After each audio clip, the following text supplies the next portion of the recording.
శ్రోతలకు నా హృదయపూర్వక నమస్కారములు. మన శ్రోతలలో ఒక సోదరుడు ప్రశ్నను పంపడం జరిగింది. ఆ ప్రశ్న, ఆరా గురించి వివరించగలరు? జిడ్డు కృష్ణమూర్తి గారి చుట్టూ తెల్లగా ఆరా ఉండేది అని విన్నాను. ధ్యానం చేసే వాళ్ళ చుట్టూ ఆరా వస్తుంది. ఆరా ధ్యానం చేసే వాళ్లను రక్షిస్తుంది అంటారు. ఇది నిజమేనా? దయచేసి వివరించగలరు. ఆరా అంటే అసలు మనిషి చుట్టూ ఉండేటువంటి ఒక కాంతి వలయము. ఆరా అనేది ఒక ఇంగ్లీష్ పదం. ఆరా అంటే ఏంటి అంటే మనిషి శరీరము చుట్టూ, శరీరము బయటికి ఉండేటువంటి ఒక కాంతి వలయం. అంటే శరీరాకృతిలోనే ఉంటుంది అది. మన శరీరం ఎలా ఉందో అలా మన శరీరం చుట్టూ ఒక కాంతి వలయం ఉంటుంది అని కొంతమంది దాన్ని ఆరా అని చెబుతున్నారు. అది మామూలుగా సామాన్యంగా మనకు కనపడదు. సామాన్యంగా అనేక మంది మహాత్ముల దగ్గర కూడా అది రోజు ఏం కనపడదు. ఇప్పుడు జిడ్డు కృష్ణమూర్తి గారి చుట్టూ తెల్లటి ఆరా ఉండేది అని విన్నాను అన్నారనుకోండి, అది ఎప్పుడైనా అరుదుగా ఎక్కడో ఒక్కసారి చూసుంటారు. ఒకవేళ అలా ఆరా ఉండుంటే జిడ్డు కృష్ణమూర్తి గారి లైవ్ స్పీచెస్ బోర్డులు ఉన్నాయి. యూట్యూబ్లోకి వెళ్తే మీరు జిడ్డు కృష్ణమూర్తి గారు డైరెక్ట్గా మాట్లాడినటువంటి లైవ్ స్పీచెస్ ఉన్నాయి, ఇప్పటికే ఉన్నాయి. అలాగే రమణ భగవానుడు లాంటి మహాత్ములకు సంబంధించిన లైవ్ స్పీచెస్ ఉన్నాయి. వివేకానందుడికి సంబంధించినవి ఉన్నాయి. కొంతమంది అత్యద్భుతమైనటువంటి ఎటువంటి అంటే నమ్మకంలో, వీళ్ళు మహాత్ములు అనేటువంటి నమ్మకంలో ఎటువంటి తేడా లేనటువంటి మహాత్ములు కొంతమంది యూట్యూబ్లో ఉన్నారు, కనపడుతున్నారు. అన్న వీడియోలు తీశారు. ఆ వీడియోలు ఇప్పుడు కూడా అవైలబుల్గా ఉన్నాయి. కానీ వాళ్ళు ఎవరి చుట్టూ ఆరాలేమి లేవు. అక్కడ ఆరా అనేది ఒక ఊహాత్మక విషయం. ఆరా కనపడుతుంది అనేది ఒక ఊహాత్మక విషయం. సామాన్యంగా మనుషులకు కనపడితే మనమే రోజు మనం చూసుకుంటాం కదా, మనుషులందరిలో కనపడతా ఉంటుంది కదా, చుట్టూ కాంతి వలయం ఉంటే మనకి శరీరమే కనపడుతుంది. ఈ ఆరా అనేది ఒక ఊహాత్మకమైనటువంటి విషయం. అయితే మహాత్ముల దగ్గర అప్పుడప్పుడు వారి చుట్టూ ఆరా కనపడటం అనేది జరిగింది. ఆరా అంటే మళ్ళీ చెబుతున్న, ఆరా అంటే ఏమి లేదు, మన శరీరానికి బయట భాగంలో మన శరీరం చుట్టూ ఓ రంగు ఏదో ఒకటి కాంతి వలయం కనపడుతూ ఉంటుంది. దానిని ఈ ఆరాలను బాగా విశదీకరించి దీని మీద పరిశోధనలు చేసినటువంటి వాళ్ళు అనేక కాంతులు, రంగులు కనపడతా ఉంటాయి మనుషుల యొక్క స్వభావాలను బట్టి, వాళ్ళ ఆరోగ్య అనారోగ్యాలను బట్టి అని దీన్ని రకరకాలుగా వెళ్ళింది. ఇది ఆరా అనేది మామూలు సబ్జెక్ట్ ఏం కాదు, దీని మీద చాలా సబ్జెక్ట్ వెళ్ళింది. అయితే సహజంగా ఎప్పుడూ గుర్తుపెట్టుకోండి, ఆత్మజ్ఞాన మార్గము, ఆధ్యాత్మిక చదువు అంటే మన గురించి మనం తెలుసుకోవటం సంపూర్ణంగా. ఇందులో ఆధ్యాత్మిక మార్గంలో అద్భుతాలు, మహిమలు. అద్భుతం అంటే ఏంటి? మనకి సహజంగా కనపడిందంటే అద్భుతమే. ఇప్పుడు ఆరా అన్నారనుకోండి, ఉందో లేదో మనం నిరూపించడానికి కుదరదు. సహజంగా ఇప్పుడు మన కాళ్ళు, చేతులు, శరీరం మనకు కనపడినట్టు అది కనపడదు.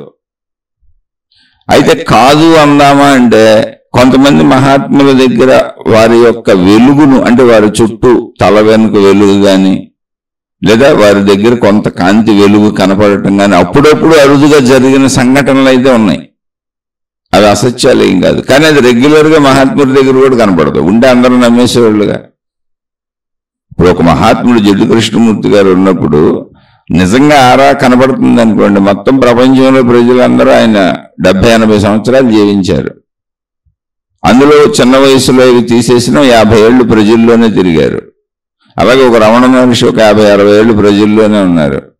అలాగే ఎందరో మంది మహాత్ములు, ఒక షిరిడి సాయిబాబా, ఒక అకల్కోట మహారాజు, ఎంతో మంది మహాత్ములు, వేల లక్షల మంది ప్రజల్లోనే తిరిగారు. అది రోజు ఎవరికి ఆరాలు కనపడలేదు. కానీ అలా ఆరా అంటే ఒక కాంతి వలయము మనిషి చుట్టూ, మనిషి శరీరాన్ని ఆనుకొని ఒక కాంతి వలయము మనిషి చుట్టూ ఉన్నది అనేటువంటి విషయాన్ని చాలా మంది ధృవీకరించారు. అంతే. అయితే అది ఎక్కడొచ్చిందో ఎందుకు వచ్చిందో తెలియదు. ఇప్పుడు అద్భుతాలు మహిమలు స్టేజీల మీద పెట్టి చెబుతున్నారు. జబ్బులు తగ్గించేసాం, కాళ్ళు లేని వాళ్ళని నడిపించేసాం, చచ్చిపోయిన వాళ్ళని బతికించేసాం, ఏదో ఈ ప్రేయర్ ఆయిల్స్ వలన మీకు ఉపయోగం, ఈ ప్రేయర్ నీళ్లు వలన మీకు ఉపయోగం, ఈ ప్రేయర్ కర్చీఫ్ల వలన మీకు ఉపయోగం, ఇలా ఎన్నో మహిమలు అద్భుతాలు, దెయ్యాలు వదిలిస్తాం, భూతాలు వదిలిస్తాం, రకరకాలంటే మనిషికి ఎన్ని రకాల సమస్యలు ఉన్నాయో అన్ని రకాలలోనూ ఇక్కడ మేము మా దేవుడి పేరు మీద, మా మతం పేరు మీద, మా గురువు పేరు మీద, మా విధానం పేరు మీద, మా భక్తి పేరు మీద మీకు మేలు చేయగలం అనేటువంటి వాటిని ప్రతిరోజు అన్ని మతాలలో ఏదో మూల చెబుతానే ఉన్నారు. అదే మత ప్రచారం. అక్కడే అద్భుతాలు మహిమలు మాయలు ఉన్నాయి. అంటే అవి ఉన్నాయా లేవా, జరిగినవా జరగలేదా కాదు, వాస్తవ జీవితంలో సహజంగా రోజు మనిషికి అనుభవం పూర్వకమైనవి కావు. అంటే ఇవి నిరూపణ లేని సత్యములు. ఎవరికో సత్యాలు, కానీ నిరూపించడం కుదరదు. అది అందులో మోసాలు ఉన్నాయా, అన్యాయాలు ఉన్నాయా, తప్పులు ఉన్నాయా, రైట్లు ఉన్నాయా అని వాస్తవికతలో నిరూపించడం కుదరదు. అందుకే ఏమైందంటే ఇప్పుడు దైవీ మార్గాలు, మత మార్గాలు, అనేక రకాల విధానాలు కొత్త పొంతలు తొక్కుతూ అనేకం సృష్టించుకుంటూ వెళ్ళిపోతుంటే నిదానంగా నాస్తికులు పెరిగిపోతున్నారు. అంటే దేవుణ్ణి నమ్మని వాళ్ళు పెరిగిపోతున్నారు సమాజంలో. ఎందుకంటే ఈ దైవత్వం అనేదాన్ని మహిమలు మాయలు అద్భుతాలు చేసేసి దీన్ని ఎటో తీసుకెళ్ళిపోతున్నారు. మీరు ఏదైనా ఎక్కడైనా గుర్తుపెట్టుకోండి, ఒక మనిషి తన యొక్క సంపూర్ణతను తెలుసుకున్నప్పుడు ఆ సంపూర్ణతలో ఆ మనిషి తన గురించి తనకు సంపూర్ణంగా తెలుస్తుంది కనుక వీలున్నంత వరకు మంచిగా బ్రతకడానికి ప్రయత్నిస్తాడు. ఇది భౌతిక జీవితపరమైనటువంటి సత్యం. ఎక్కడ ఏ మతం ఏర్పడినా, ఏ మతంలో ఏ దేవుడున్నా ఆయా దేశకాల పరిస్థితుల్లో, ఆయా ప్రదేశాలలో, అంటే దేవుడు అనేది మనం మనుషులుగా పుట్టిన వాళ్ళనే దేవుడుగా భావించుకుంటున్నాం. చాలా చోట్ల చాలా మతాలు అలాగే ఆవిర్భవించినాయి. ఆ మతాలకు ఎవరో ఎక్కడో పుట్టినటువంటి ఒక మనిషి అతను బ్రతికినటువంటి తీరు, తెన్ను, అప్పుడు సమాజంలో ఉన్నటువంటి తప్పులను అతను ఎత్తి చూపినటువంటి విధానం, ధర్మంగా మంచిగా బ్రతకండి అని వాళ్ళు చెప్పినటువంటి విధానం, బ్రతకడానికి అనువుగా వాళ్ళు చేసినటువంటి బోధలు, విడిచిపెట్టేయడానికి అనువుగా వాళ్ళు చూపించినటువంటి చెడు స్వభావాలు. ఇక్కడ రెండు ఉన్నాయి. ఒకటి చెడును వదిలిపెట్టుట, రెండు మంచిగా జీవించుట. ఈ రెండింటికి సంబంధించిన విషయాలను వారి వారి దేశకాల పరిస్థితులను బట్టి అప్పటి రోజుల్లో, ఆ కాలంలో అప్పుడున్న సమస్యలకు అనుగుణంగా, అప్పుడు తమకు ఎదురుగా ఉన్న మనుషులకు అనుగుణముగా చెప్పడం జరిగింది. అయితే కాల మార్పులు వస్తాయి. అవన్నీ అసత్యాలంటే కాదు, కానీ కాల మార్పులు వస్తాయి. ఆ కాల మార్పుల్లో వేల సంవత్సరాల క్రితం చెప్పబడిన విషయాలలో కొన్ని విషయాలు మారిపోతూ ఉంటాయి. అంటే భౌగోళిక పరిస్థితులు మారిపోయినాయి, ప్రపంచం మారిపోతుంది, నాగరికత పేరుతో వస్తువులు మారిపోతున్నాయి, ప్రదేశాలు మారిపోతున్నాయి, విషయాలు మారిపోతున్నాయి, ఊళ్ళ పేర్లు మారిపోతున్నాయి, అనేక రకమైనటువంటి దేశాలు విడిపోతున్నాయి, రాష్ట్రాలు విడిపోతున్నాయి, రాష్ట్రాలే విడిపోతున్నాయి. అంటే మొత్తం కాలంలో భౌగోళిక ప్రదేశాల పేర్లు మారిపోతున్నాయి, రాష్ట్రాలు, జిల్లాలు విడిపోతున్నాయి, అన్ని కొత్త పేర్లు వచ్చేస్తున్నాయి. అలా జీవన విధానం కొత్త వస్తువులతో కొత్త పొంతలు తొక్కుతూ ఎప్పుడు మనిషి కొత్తదనం వైపు ప్రయాణించుకుంటూ వెళ్ళిపోతున్నాడు. ప్రతి తరంలోనూ మనిషి ఇంకొక కొత్తదనాన్ని సృష్టించుకుంటూ ముందుకు వెళ్ళిపోతున్నాడు. కాబట్టి బోధలు అనేవి ఆయా దేశకాల పరిస్థితులకి, ఆయా పరిస్థితుల్లో ఉన్న మానవ నాగరికతకి, మానవ ధర్మాలకి అనుగుణముగా మలుచుకుంటూ వెళ్తా ఉంటుంది. అందులో ఎప్పుడు ఉండేది మంచి చెడు అంతే. ఆ కాలంలో అలా చెప్పారు కాబట్టి, ఆ కాలంలో అలా చేశారు కాబట్టి, అంటే ఆ కాల పరిస్థితులు. ఇప్పుడు పరిస్థితులకు అనుగుణంగా దాన్ని అన్వయించుకుని జీవించడమే జ్ఞానము. ఇక్కడ మతములు, మార్గములు, దేవుళ్ళు, విధానములు, పద్ధతులు, విషయాలు, తప్పులని అసలు పాయింట్ లేదు. కానీ అవి ఎప్పుడు చెప్పబడినవి, ఎందుకు చెప్పబడినవి, ఎవరికి చెప్పబడినవి అనేటువంటి విషయాలు చాలా ప్రాముఖ్యమైనవి. ఇవి ఎన్ని వేల సంవత్సరాల క్రితం చెప్పబడినవి అన్నప్పుడు చెప్పబడిన విషయాలలో అప్పటి మానవులకు ఉన్నటువంటి సమస్యలు అప్పటి భౌగోళిక పరిస్థితుల మీద బేస్ అయ్యి అప్పుడున్నటువంటి మానవ ధర్మాలు ఏంటో, దేశకాల పరిస్థితుల్లో ఉన్న ధర్మాలను ఆధారం చేసుకొని, భౌగోళిక పరిస్థితులను ఆధారం చేసుకొని, మానవ జీవన విధానంలో ఉన్న నాగరికతను ఆధారం చేసుకొని, మానవ సంస్కారాలు ఆ రోజు ఎలా ఉన్నాయో వాటిని ఆధారం చేసుకొని, ఆ రోజు మనుషులు జీవించడానికి అనువుగా పెట్టుకున్న ధర్మాలను ఆధారం చేసుకొని బోధలు ఉంటాయి. అవి వేల సంవత్సరాలు గడుస్తుంది. ఇప్పుడు మతాలు ఏర్పడి ఎంతకాలం అయిందో చూసుకోండి, వేల సంవత్సరాలు. వేల సంవత్సరాల మార్పుల్లో మానవ నాగరికత మారిపోతుంది. అసలు దానికి అనుగుణంగా మనం దీన్ని మలుచుకోవాలి. అలా వచ్చినప్పుడు ఈ దైవత్వ విధానాలలో, దైవీ విధానాలలో, భక్తి విధానాలలో, మత విధానాలలో, దేవుడి పేరు మీద సాగేటువంటి అన్ని విధానాలలోనూ, ఆధ్యాత్మికత పేరు మీద సాగుతున్న అన్ని విధానాలలోనూ కూడా మామూలు విషయాలలో మానవ జీవితంలో ఎలా నాగరికత పేరుతో మార్పులు వచ్చినాయి, వీటిలో కూడా వస్తూ ఉంటాయి. చెప్పబడే విధానాల్లో మళ్ళీ మార్పులు వస్తాయి. ఎన్ని మార్పులు వచ్చినా మార్పుని అంగీకరిస్తూ మొత్తంగా అందులో ఉన్న విషయం అయితే ఒకటే. ఇందులో జ్ఞానపూర్వకంగా మీరు ఆచరించగలిగింది ఎప్పుడూ ఒకటే, మంచి చెడు. ఈ రోజు దేశకాల పరిస్థితులకి మంచిని ఆచరించుకోవాలి, ఈ రోజు దేశకాల పరిస్థితులకి చెడు వదిలేయాలి. మీకు ఎప్పుడు బోధలు రెండు రకాలుగానే ఉంటాయి. మంచిని ఎలా ఆచరించాలి, చెడుని ఎలా వదిలేయాలి. ఎవరు చెప్పినా ఇంతేం కదే, దాన్ని ఏ రకంగా ఏం చెప్పనివ్వండి, ఏ భాషలో ఏం చెప్పనివ్వండి. కాబట్టి మనం దాన్ని మనలో కథ చూసుకోవాలి. మనలో చూసుకొని మనలో ఒక గుణమార్పు తెచ్చుకొని ప్రయాణించాలి. అయితే దీనిని అనేక రకాలు చేశారు, అనేక రకాలుగా దీనిని చేసుకుంటూ వెళ్ళారు. ఎందుకంటే మనుషుల యొక్క స్వభావము, తీరుతెన్నులు అనేకాలు ఉంటాయి. ఇలా మనిషిలో షట్చక్రాలు అన్నారు. అంటే మనిషిలో చక్రాలు వేశారు, శక్తి కేంద్రాల కింద. మూలాధార చక్రము అంటే మన వెన్నుపూస నుంచి మొదలు పెట్టారు, దాని గురించి చెప్పారు. ఆ చక్రాల గురించి చెప్పారు. మూలాధార చక్రము అంటే వెన్నుపూస చివరన ఉంటుంది, మల విసర్జన ద్వారం కింద దగ్గర.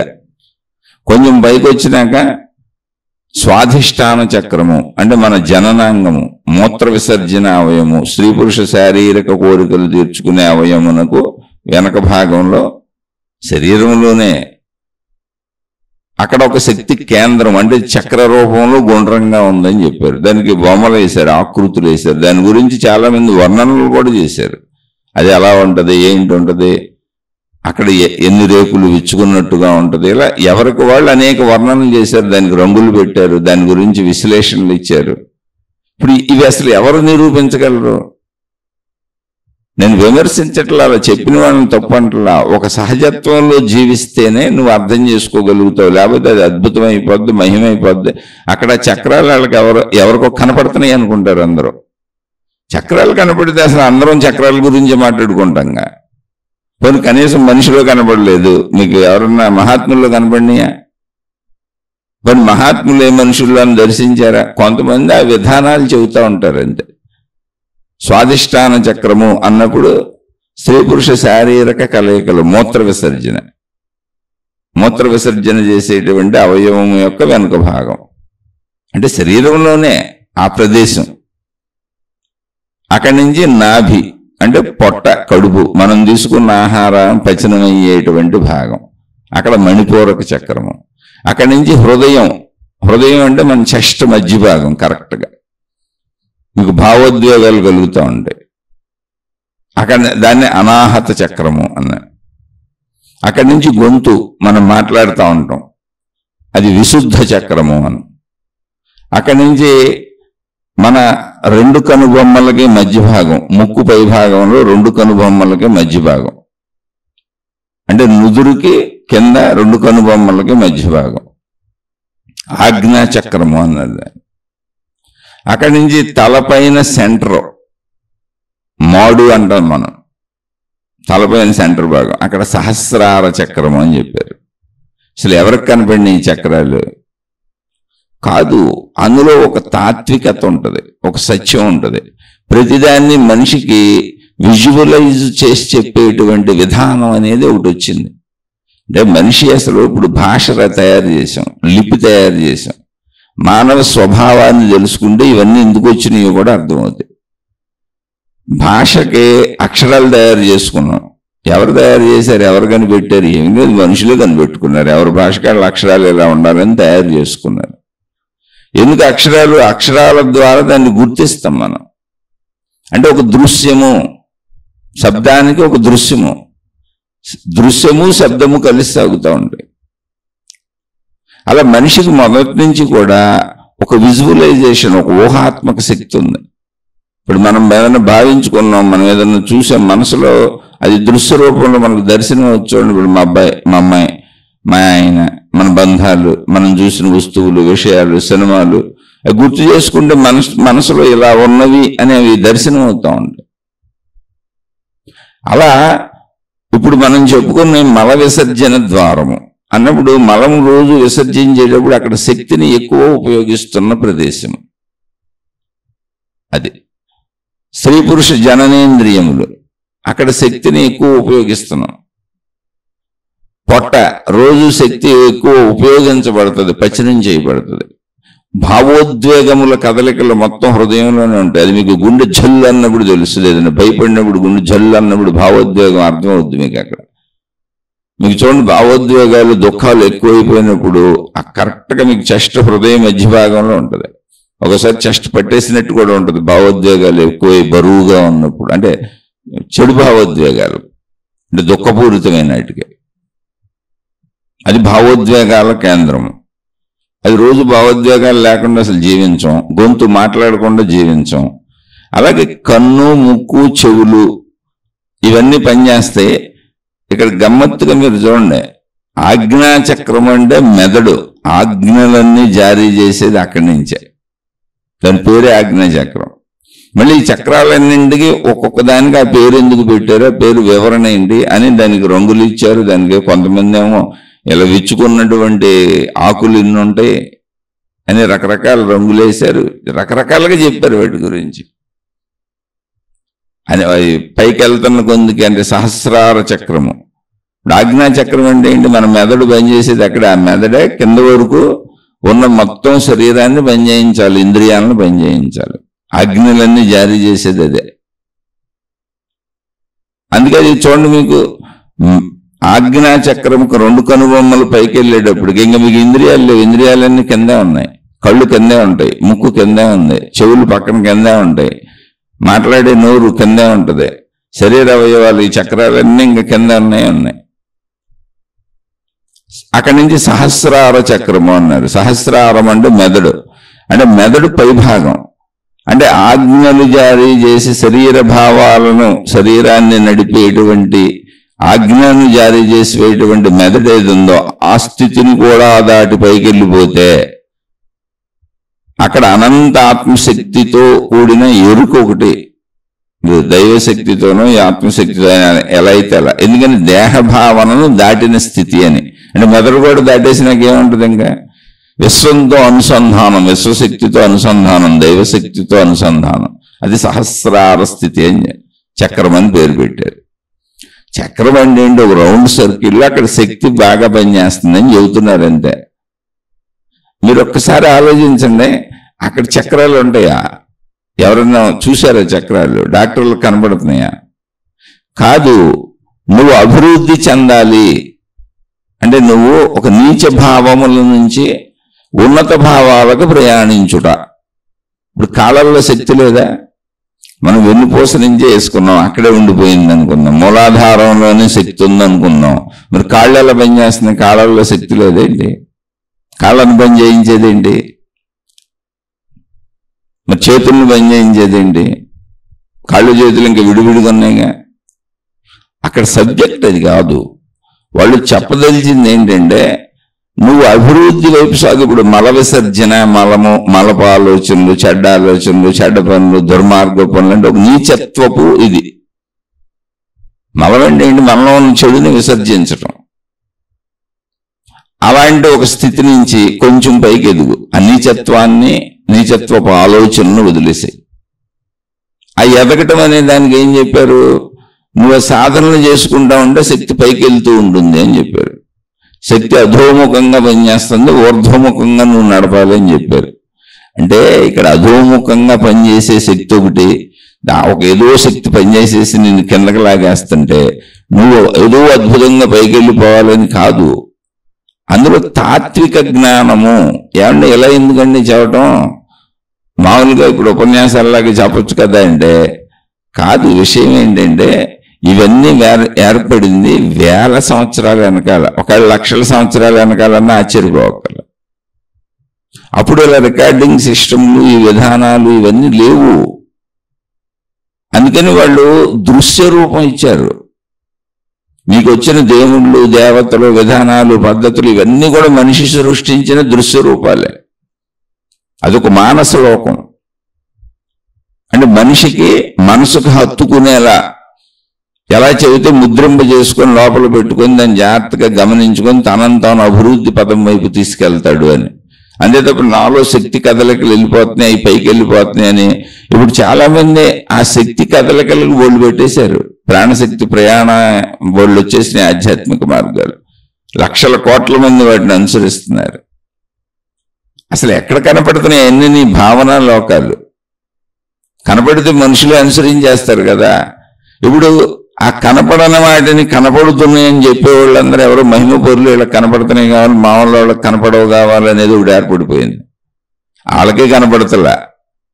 వాళ్ళు భావనాత్మకంగా ఇలాంటి పుస్తకాలు సృష్టించుకొని ఆ సృష్టించుకున్న వాటిని నమ్ముకొని వాటిని వాళ్ళు నమ్ముతూ నమ్మిస్తూ వెళ్ళిపోతున్నారు. ఏదైనా పదే పదే మనం ఊహించుకున్నాం అనుకోండి, అప్పుడప్పుడు మనకు కూడా వెలుగు రేఖలు కనపడవచ్చు.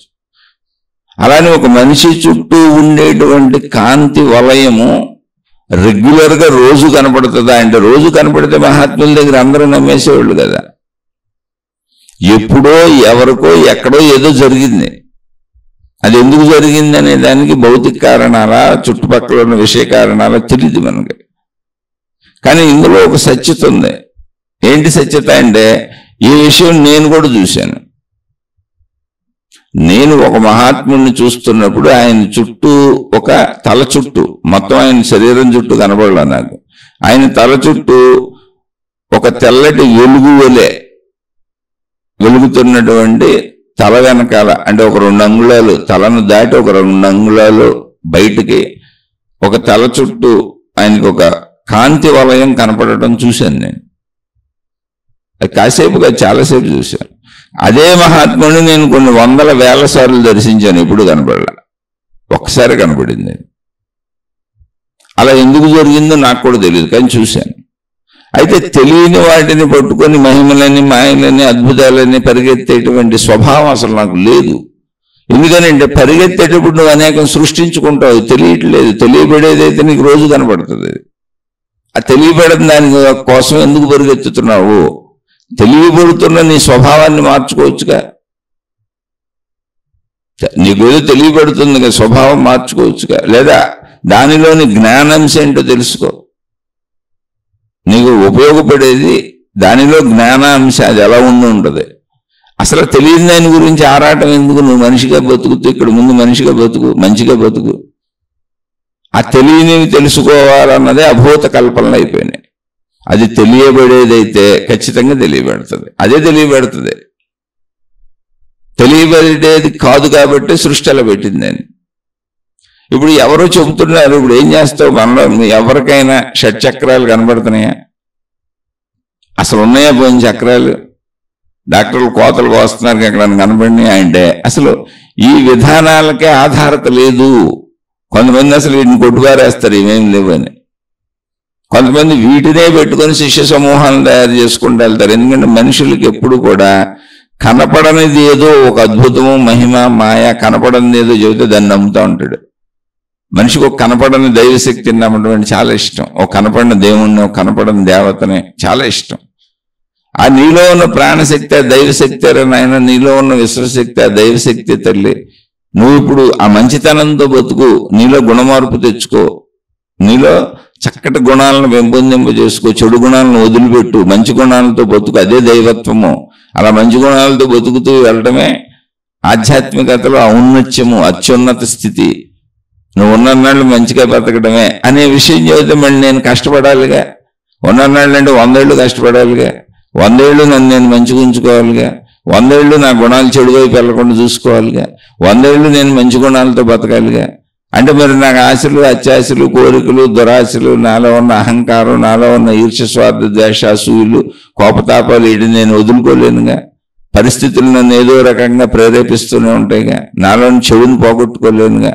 అందుకని ఇలాంటి వాటిని నమ్మేసుకుంటూ వెళ్ళిపోతే ఈజీగా ఉంటుంది. అక్కడ నేను కష్టపడక్కర్లా, నమ్మితే చాలు వాళ్ళు చెప్పినట్టునే. నమ్మేసి నేను ఏదో బాగా బహుభక్తిలో ఉన్నానని, విపరీతమైన మతంలోనో మార్గంలోనో గురువుతోనో మాతాజీలతోనో సాగిపోతున్నాను, నా జీవితం అంకితం చేసేసానని ఇలా సాగుతూ ఉంటారు. అలా అంకితం చేశానని వెళ్ళిపోయినటువంటి శిష్యులు, భక్తులు మాట దేవుడు ఎరుగు. అందులో సాగుతున్న ప్రధానులైనటువంటి గురువులు, మాతాజీలు వీళ్ళే ఎగిరెగిరి గంతులేస్తూ ఉంటారు. కోపాలు, తాపాలు, అరుపులు, డబ్బుతో సంబంధాలు, కీర్తి ప్రతిష్టలు, ఆడంబరాలు, ఆర్భాటాలు, అతి సామాన్య స్థితిలో బతికినటువంటి వాళ్ళు చాలా తక్కువగా కనబడతారు. లేరని కాదు, వాళ్ళు ఉండబట్టేది ఇంకా బతికుంది. అందుకని సత్యతలో సాగుదాం, విషయాన్ని అర్థం చేసుకుందాం. ఇప్పుడు షట్చక్రాలని అర్థం చేసుకుందాం. ఎందుకు చెప్పుకుంటారు? వేల లక్షల సంవత్సరాల వెనక నుంచి వస్తుంది. అప్పుడు ఇంత వ్యవస్థ లేదు, కరెంటు కనుక్కోబడలేదు, ఇన్ని వస్తువులు రాలేదు, ఇంత నాగరికత రాలేదు, ఏమీ లేదు.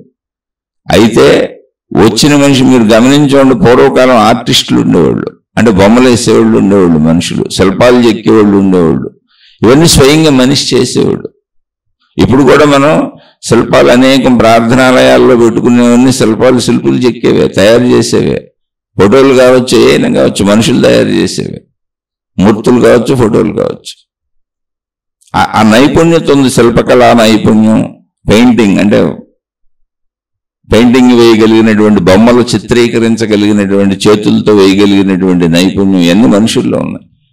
పూర్వకాలం ఇంత నాగరికత అభివృద్ధి చెందని రోజుల్లో స్వయంగా మనిషి భావజాలాన్ని చెప్పడానికి అనేకం తయారు చేశాడు. ఈ కేవలం శక్తి కేంద్రాలు అంటే మన శరీరంలో మనం అధికంగా ఉపయోగిస్తున్న శక్తి. ఇప్పుడు మలమూత్ర విసర్జనలకు నిరంతరం ఉపయోగిస్తాం. అయితే మలమూత్ర విసర్జనలు అన్నప్పుడు అందులో తాత్వికతను తీసుకోండి, చెడుని బయటకు వదిలేస్తున్నాం. అలా నిరంతరం చెడుని వదిలేయండి అయ్యా, ఆ చెడ్డ భావాలు ఉంచుకోబాకండి. అలా నువ్వు చెడుని వదిలేయటం అనేటువంటి ప్రక్రియ మానసికంగా చేసి మంచిలోనే ఉంటే నువ్వు అక్కడి నుంచి కొంచెం పైకి ఎదిగావు అన్నారు. అంటే ఆ మూలాధార చక్రం నుంచి పైకి వచ్చినట్లు లెక్క అని. ఇది ఊహాత్మకత అంతే తప్ప నీలో పాములా ప్రయాణించేదేమి. ఇప్పుడు ధ్యానాలు చేసి అవి చేసి నా వెన్నుపూసలో ప్రయాణం సాగుతుందండి, నాకు తెలుస్తుందండి అని చెబుతూ ఉంటారు. నాయన ఊహించుకుంటే, భావించుకుంటే, అసలు అలాగే ఊహించుకుంటే సంవత్సరాలు కూర్చుంటే మనిషి ఊహకు అందంది ఏమీ లేదు. ప్రతిదీ నీ ఊహ, నీ మనసు నిజం చేసి చూపించేస్తుంది. నీకు ఏం చేయాలి మరి? అది ఎందుకు ఈ ఊహలో వాస్తవంగా మంచిగా బతుకుదాంగా? లేని దాన్ని ఎందుకు ఊహించుకుంటావు? కనపడని దాన్ని ఎందుకు ఊహించుకుంటావు? అర్థం కాని దాన్ని ఎందుకు ఊహించుకుంటావు? ఓ వాస్తవికతను అర్థం చేసుకోవచ్చు కదా. ఏం చేసుకుంటావు? మహిమలు, మాయలు, అద్భుతాలు అవి నిరూపణ లేని సత్యాలు కదా. అంటే ఒక భ్రమలో, ఒక భ్రాంతిలో బతుకుతాం అంతే. కానీ అందులో తాత్వికతను అర్థం చేసుకుంటే నువ్వు ప్రపంచంలో నువ్వు చక్కగా 100 ఏళ్ళు హాయిగా బతుకుతావు, నీ చుట్టూ ఉన్న 100 ఏళ్ళు హాయిగా బ్రతకనిస్తావు. అని నువ్వు ఉన్నంతకాలం 100 ఏళ్ళు ఉండొచ్చు, ఉండకపోవచ్చు, కానీ హాయిగా బ్రతకనిస్తావు. అది మనకు కావాల్సింది మంచి అండి. అందుకని మూలాధార చక్రం అనేదే విసర్జనా ప్రక్రియలు. ఆ చెడు నుంచి పైకి రా, చెడు భావాలు అలా వదిలేసే. రోజు నీలో ఉన్నటువంటి మలాన్ని ఎలా వదిలేస్తున్నావు, మూత్రాన్ని ఎలా వదిలేస్తున్నావు, అలా చెడు భావాలను వదిలే అన్నప్పుడు అక్కడి నుంచి పైకి వచ్చావు. ఓకే. శారీరక కోరికలు ధర్మంగా మాత్రమే తీర్చుకోదు, ఎటు పడితే అటు పరిగెత్తుతామని చెప్పుద్ది. శారీరక కోరికలు అంతులేదని చెప్పుద్ది. శారీరక కోరికల వలన ప్రపంచం మొత్తం మొట్టమొదటి నుంచి ఈ రోజు వరకు సృష్టి నడుస్తుంది. అసలు సృష్టికి మూలాధారం శారీరక కోరికలు, మానవ జాతికి, జంతు జాతికి. అయితే అది జంతు జాతిలో నియమాలు లేవు, పద్ధతులు లేవు. మానవుడుగా మనం నియమాలు పెట్టుకున్నాం, పద్ధతులు పెట్టుకున్నాం. ఆ పద్ధతుల్లోనే వర్తించి దాన్ని కంట్రోల్ చేసుకో. అదే తప్ప మా పూర్తిగా మానేయడం కాదు. జీవత్వం, అది జీవనమే అక్కడ ఉంది. మానేస్తే సృష్టి ఆపేస్తారు అందరూ. సృష్టి ఆపేయవు కదా. కాదు, దాని ధర్మయుతం ఏమి నిర్ణయించావో అక్కడ కంట్రోల్ తెచ్చుకో. అది ఎందుకని ఒక ఆకర్షణ, విపరీతమైన ఫోర్స్ అది. స్త్రీలకు పురుషుల పట్ల, పురుషులకు స్త్రీల పట్ల ఉండే ఒక విపరీత వైపరీత్య ఆకర్షణ విపరీతంగా ఆకర్షిస్తుంది. అక్కడ విచక్షణ జ్ఞానాన్ని కోల్పోయేలా కూడా చేస్తుంది. ఎందుకంటే అందులో అంత సుఖం ఉంది. ప్లస్ ఆకర్షణ సృష్టి సహజంగా పెట్టబడింది కాబట్టి దాన్ని నువ్వు స్వీయ జ్ఞానంతో నిన్ను అదుపు చేసుకో. అక్కడ ఫోర్స్ఫుల్గా పనిచేస్తున్న శక్తి అది. ధర్మంగా మాత్రమే, మంచిగా మాత్రమే దాన్ని అనుభవించు అన్నప్పుడు నువ్వు అక్కడి నుంచి దాటావు మళ్ళీ అన్నాడు. అది నీ కంట్రోల్లోకి వచ్చింది కదా, మంచోడుగా బతుకుతున్నావు, మంచిదానిగా బతుకుతున్నావు కదా, కట్టుకొని పైకి వచ్చావు. పైకి వస్తే ఏంటి ఇప్పుడు మళ్ళీ కడుపు, నాభి దగ్గర ఏంటి తిండి, శరీరం అంతా శక్తిని అందించే తిండి. తిండి లేకపోతే అసలు బతకడం కుదరదు. మన శక్తి అక్కడి నుంచే మొత్తం శరీరానికి ప్రసరించబడుతూ ఉంటుంది మనం బతకాలంటే. అది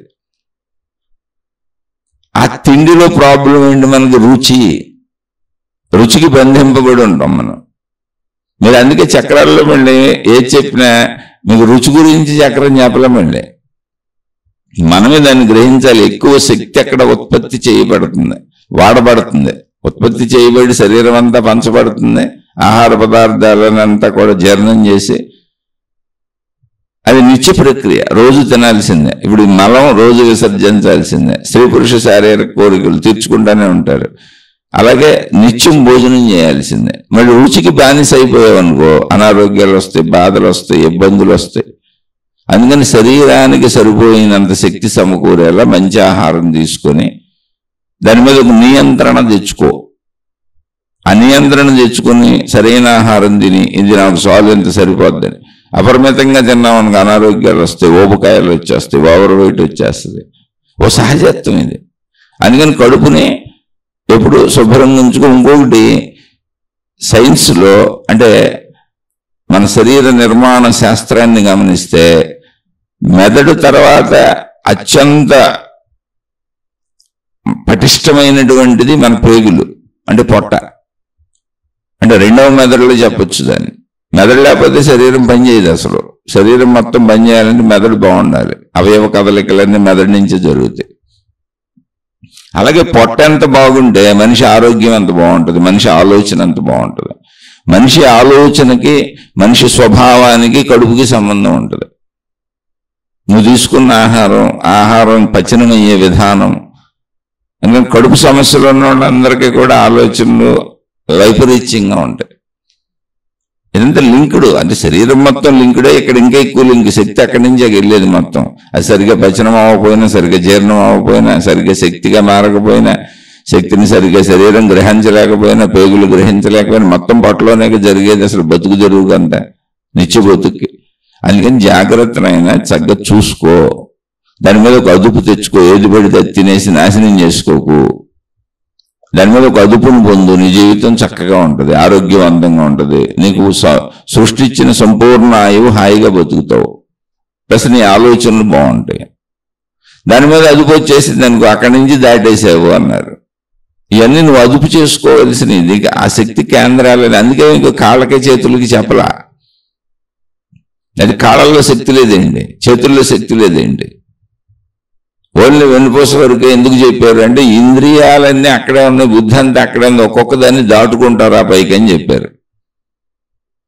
అది నిజంగా మనం ఉపయోగించి ఇప్పుడు మల విసర్జనది ఎందుకు చెప్పారు, మూలాధారం అని అంటే చెడుని ఎలా వదిలేస్తున్నావు గుర్తుపెట్టుకో. రోజు చెడుని వదలకపోతే జీవితం సాగదు. చెడుని వదలకపోతే చెడుని లోపల ఉంచుకుంటే ప్రమాదము. అదే మలము, అదే మూత్రము. అలా నువ్వు రోజు చెడుని వదిలి జీవితం జీవించేటప్పుడు గ్రహించుకుంటూ చెడుని అసలు ముందు మెయిన్ చెడుని వదిలే, ఫస్ట్ పార్ట్ అది. తర్వాత బ్రతుకుకు అవసరమైనంత శారీరక కోరికలు తీర్చుకో. బ్రతుకుకు అవసరమైనంత ఆహారాన్ని, మంచి ఆహారాన్ని తీసి ఆరోగ్యవంతంగా ఉండు. అదే నువ్వు అది చెడును వదిలేసినట్టుగా ఇందులో ఫిక్స్డ్గా చేయడానికి ఏం లేదు. చెడును వదిలేయడానికి కూడా నువ్వు ట్రై చేయాలి. రోజు చెడు తయారవుతుంది. సమాజంలో తిరుగుతున్నప్పుడు, మనుషులతో తిరుగుతున్నప్పుడు గుణ ప్రకోపం జరుగుద్ది, భావ ప్రకోపం జరుగుద్ది. మనలో లోపల అనేక ఉద్వేగాలు కలుగుతాయి, మంచి చెడు భావోద్వేగాలు కలుగుతాయి. రోజు సరి చేసుకోవటమే జీవితం మొత్తం. నిత్యం నువ్వు సరి చేసుకోవటమే. ఎందుకని మెలకువలో నువ్వు పడుకునే వరకు మెలకువలో నువ్వు చేసే చర్యలన్నింటిలోనూ మంచి చెడు కలిసి ఉంటుంది. నీకు మంచి చెడు ఇతరుల ద్వారా వస్తూ ఉంటుంది, నీ ద్వారా ఇతరులకు మంచి చెడు వెళ్తూ ఉంటుంది. దాన్ని సరి చేసుకుంటూ ఉండు. అలా ఈ కడుపును కూడా దాటితే హృదయము భావోద్వేగములు అదే ఇప్పుడు మనకి మొత్తం మన జీవితం భావోద్వేగాల మయం. సుఖమనో దుఃఖమనో ఏదో ఒక భావం, మంచనో చెడునో భయమనో ఆదుర్దనో కంగారనో సంతోషమనో ఆనందమనో ఈ భావాల కోసమే ఈ భావోద్వేగాలతో ప్రయాణిస్తూ ఉంటాం. మనిషి భావోద్వేగముల పుట్ట. కాబట్టి ఆయన నీ హృదయంలో కలుగుతున్నటువంటి భావోద్వేగములను జాగ్రత్తగా పెట్టుకో, అదుపులో పెట్టుకో. చెడు భావోద్వేగాలని నువ్వు ఎక్కువ పెంపొందింప చేసుకోబాక. మంచి భావోద్వేగాలు పెట్టుకో, సంతృప్తిగా ఉండు, తృప్తిగా ఉండు, ప్రశాంతంగా జీవించు. భావోద్వేగాలు వదిలేయటం కుదరదు, శరీరం ఉన్నంత వరకు ఉంటాయి. వాటిని సరిగ్గా పెట్టుకో, సరి చేసుకో, అది నీ చేతిలోనే ఉంది. అందుకని అదొక శక్తి కేంద్రంగా చెప్పారు. అదొక శక్తి కేంద్రం.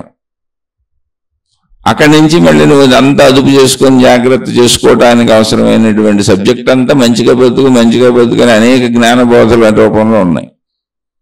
అది కూడా సాధించావనుకో విశుద్ధ చక్రము. ఎవరికైతే భావోద్వేగములు అదుపు వచ్చిందో గొంతు అదుపు వస్తుంది, మాట అదుపు వస్తుంది. విశుద్ధ చక్రము గొంతు అంటే మాట అదుపు వస్తుంది.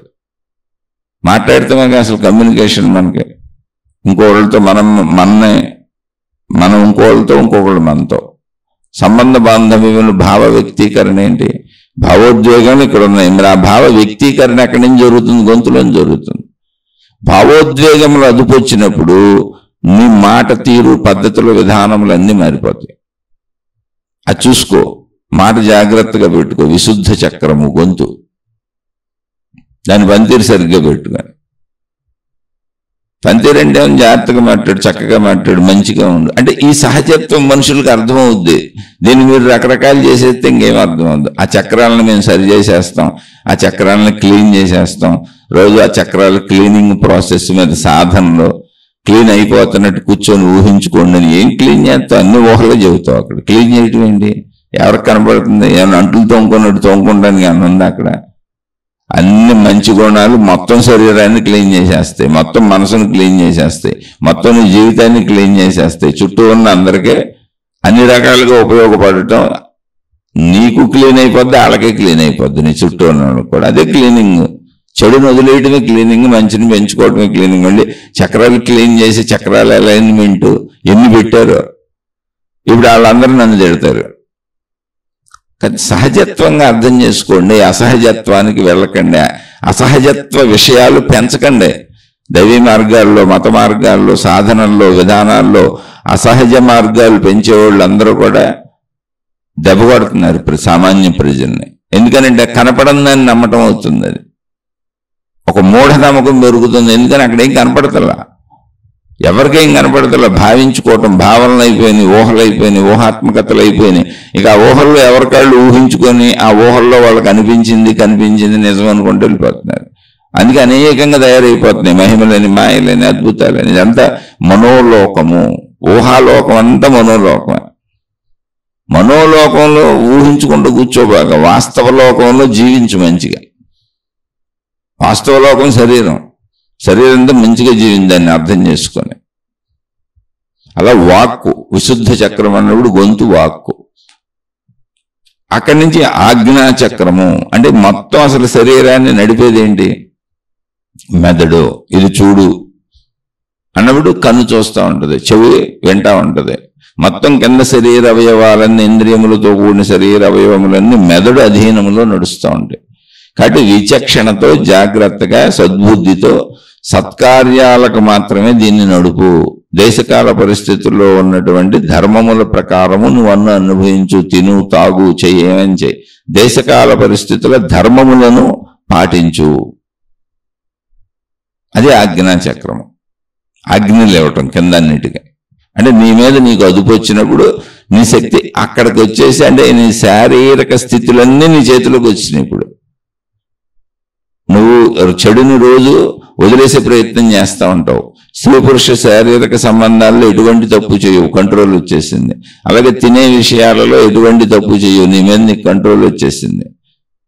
చక్కగా నీకు అవసరమైనటువంటి ఆరోగ్యకరమైనటువంటి తింటూ ఇప్పుడు చక్కగా నీ ఆరోగ్యాన్ని జాగ్రత్తగా పెట్టుకుంటావు. అలాగే భావోద్వేగాల విషయంలో అనవసర భావోద్వేగాలకి గురి అవ్వవు. ఎదుటోళ్ళు గురి చేసినా గురి అవ్వవు, నువ్వు ఎవరిని గురి చెయ్యవు. అక్కడ నీ మీద నీకు అదుపు వచ్చింది కాబట్టి విశుద్ధ చక్రం గొంతు చక్కగా మాట్లాడుతావు, ప్రేమగా మాట్లాడుతావు, మృదువుగా మాట్లాడుతావు, మంచిగా ఉంటావు, ఇవన్నీ వచ్చినాయి. కనుక అక్కడి నుంచి ఇంక నువ్వు ఇప్పుడు శరీరం మీద మొత్తంగా నీకు కంట్రోల్ వచ్చేసింది. ఇక్కడ నుంచి మంచిగా జీవిస్తావు. కాబట్టి ఆజ్ఞా చక్రం వరకు వెళ్ళిపోయి ఇప్పుడు నువ్వు కింద శరీరం అంతా నీ ఆజ్ఞలో నడుస్తూ ఉంటుంది. అంటే నువ్వు చెప్పే మంచిలో నడుస్తూ ఉంటుంది. దాని ఇష్ట ప్రకారం మనసు పరిగెత్తిన ప్రకారం చెడు వైపు వెళ్ళిపోతుంది. అది ఆజ్ఞా చక్రము. అక్కడ దాకా వచ్చినాక అయ్యా ఈ శరీరం నువ్వు కాదు, ఈ శరీర పరిమితుడు కాదు, నువ్వు కాదండి శరీరం నువ్వు అనేది 100% నిజం శరీరం మరణించే వరకు. కానీ శరీర పరిమితుడు మాత్రమే కాదు, నీలో ఉన్నటువంటి ప్రాణశక్తి ఏదుందో నువ్వు శక్తి స్వరూపానివి అనే భావాన్ని కూడా పొందు. ఆ శక్తి నీలో ఇప్పుడు నిన్ను బతికించి ఉంచిన శక్తి ఒకటి ఉంది కదా, ఆ శక్తి ఏంటో తెలుసుకుంటే తెలియబడేది కాదు, అదేం కనపడదు. కానీ శక్తి ఉందనే విషయం నీకు తెలుసుగా. లేని దాన్ని నమ్మితే మళ్ళీ ఇక్కడ కూడా అభూత కల్పన అయిపోద్ది. అందుకే శక్తికి చాలా మంది వెలుగులు, రూపాలు, జ్యోతులు, దర్శనాలు, ఆకృతులు, ఆకారాలు, దేవుళ్ళు, దేవతల కింద మలిచారు దాన్ని. అది కేవలం అర్థం అవటం కోసం మాత్రమే. శక్తికి ఏ రూపం లేదు, ఆకాశముల అది దాన్ని చక్కగా చెప్పారు. శక్తినే ఆత్మ అని పిలిచారు, దాన్నే బ్రహ్మం అని పిలిచారు. ఎంత చక్కగా చెప్పారు చూడండి. పాపం ఎవరు మనం మోసం చేయలేం, మనమే మోసం చేసుకుంటున్నాం. అర్థమయ్యి అర్థం కాని వాళ్ళు కొంతమంది తెలియక పాపం తప్పు చెబుతున్నామని తెలియక మోసం చేస్తున్నారు తప్పు చెప్పి. కొంతమంది కావాలని ఉద్దేశపూర్వకంగా మోసమే చేస్తున్నారు, అది మోసమే. కొంతమంది తప్పులు చెబుతున్నారు ఏదో పుస్తకాలు చదివి అన్నీ నమ్మేసి. కానీ నిజంగా ఏం చెప్పారు? ఆత్మ అన్నప్పుడు ఇదే శక్తి గురించి చెప్పారు. మనం బ్రతికున్నంత వరకు బ్రతికి ఉంచి ఉండటానికి కారణమైనది ప్రాణశక్తి. మరణించినప్పుడు సహజంగా అందరికీ ఏమంటున్నాం? ప్రాణం పోయింది అంటున్నాంగా. అంటే ఇప్పుడు నేను అనుకున్న శరీరం అక్కడే ఉందిగా. ఇప్పుడు మనం నేను అనుకుంటున్న శరీరం ఎక్కడికి పోలేదుగా. చనిపోయినప్పుడు అక్కడే ఉందిగా. నా కళ్ళు, నా ముక్కు, నా చెవులు, ఏడుతో అనుభవించిన ఈ మొత్తం అక్కడే ఉన్నాయి. అవయవాలు, చిన్న వెంట్రుకు కూడా పోలేదు, అది కూడా అక్కడే ఉంది. మరి మరణించింది అని అన్నప్పుడు ఎవరు మరణించింది? మరి శరీరం ఇక్కడే ఉందిగా. నేను అనుకుంటుంది. అంటే నేను అనుకుంటున్నది ఏదో అసలైంది లోపల ఇది కాదన్నమాట అనే విషయం అప్పుడు తెలిసింది మరణంతో. నేననేది శరీరం కాదు, నేననే భావన ఒకటి నాలో ఉంది. ఆ భావన ఏ రూపంలో ఉంది? ఇప్పుడు మన భావం ఉంది చూడండి, లోపల మనకు భావాలు ఉన్నాయి. భావం ఏ రూపంలో ఉన్నాయి తెలియదు. భావాలకు రూపం లేదు. శరీరానికి రూపం ఉంది, వస్తువులకు రూపం ఉంది, పదార్థానికి రూపం ఉంది, దృశ్యాలకు రూపం ఉంది. భావానికి రూపం లేదు. కానీ మనలో భావాలు ఉన్నాయి, అనేక భావాలు ఉన్నాయి. ఇప్పుడు నాలో ఉన్న భావాలేక మీతో చెబుతున్నాను. మీరు అర్థం చేసుకున్నాక విన్నాక ఇది అర్థమై భావరూపంలోనే మీకు వెళ్తుంది. మరి భావం ఏ రూపంలో ఉందంటే శక్తి రూపంలో ఉంది. అదే దానికి శక్తి అని పేరు పెట్టారు. శక్తికి ఏ రూపం ఉందని అడగకండి. శక్తికి ఏ రూపమో లేదు, అసలు ఏమీ లేని స్థితి, నథింగ్నెస్. అక్కడ ఏమీ లేదు, శూన్యము, ఖాళీ. దాన్ని ఆకాశ స్థితి అని చెప్పారు. ఎందుకని? ఉన్న వాటితో ఉన్నట్టు చెబుతున్నారు. సహజంగా అభూత కల్పనలు కల్పించే నమ్మద్దు అనేది అదేనేది. ఆకాశం ఇక్కడ ఉంది, వాయువు ఇక్కడ ఉంది, సూర్యుడు ఎక్కడ ఉన్నాడు, వెలుగు ఎక్కడ ఉంది, వేడి ఎక్కడ ఉంది, నీరు ఎక్కడ ఉంది, భూమి ఎక్కడ ఉంది, అటు ఆధారంగా చెబుతున్నారు. వాటినే పంచభూతములు అన్నారు. ఇందులో శక్తి స్థితి, ఆకాశ స్థితి అని చెప్పారు. ఆకాశం ఉందిగా, ఖాళీ శూన్యం అని తిరుగుతున్నారు. దాంట్లో ఏమన్నా ఉందని అద్భుత కల్పనలు కల్పించలేదు ఎవరో. అందులో ఏమి లేదని చెబుతున్నారు కదా, నథింగ్నెస్, అది శూన్యము, అది ఖాళీ, అలాగే ఉంటుంది శక్తి అని చెబుతున్నారు. దాన్ని అలాగే అర్థం చేసుకో. అంటే ఇప్పుడు నీ భావరూపం ఏంటి? నీ లోపల శక్తిలో ఉంటుంది. అందుకని నీకు తెలియట్లే భావం ఏ రూపంలో ఉందో, ఎక్కడుందో కూడా తెలియట్లేదు. ఎందుకని? దానికి పదార్థ తత్వం లేదు. ఇప్పుడు ఆకాశంలో ఏముందంటే ఏమి లేదన్నాం, లోపల భావం కూడా ఆకాశంలో ఉంది అంతే. మరి భావ కదలికలు ఉన్నాయి కదా, అంటే ఆకాశంలో వాయువు కదిలినట్టు భావ కదలికలు ఉన్నాయి. అదే చెప్పేది. దాన్ని స్లోగా అర్థం చేసుకుంటే. అందుకే పంచభూతముల విధానం తెలుసుకోమన్నారు. ఆ విధానానికి ఏమి సృష్టి చేసి మహిమలు మాయలు చెప్పలా, ఉన్నాయే పంచిపోతాడు. ఆకాశం ఉందిగా, ఆకాశములో ఏమీ లేదంటున్నావు కానీ నువ్వు ఆకాశం అయితే ఉందిగా, ఆకాశంలోనే సృష్టి మొత్తం ఉందిగా. గ్రహాలు, గోళాలు, నక్షత్రాలు, ఈ భూమిని మనం నివసిస్తుంది కూడా ఆకాశంలోనే ఉందిగా. మన చుట్టూ ఉందంతా ఆకాశమేగా, ఖాళీ అంతా ఆకాశమేగా, శూన్యం అంతా ఆకాశమేగా. అందుకని ఉన్నదాన్ని ఉన్నట్టు సహజంగా అర్థం చేసుకో.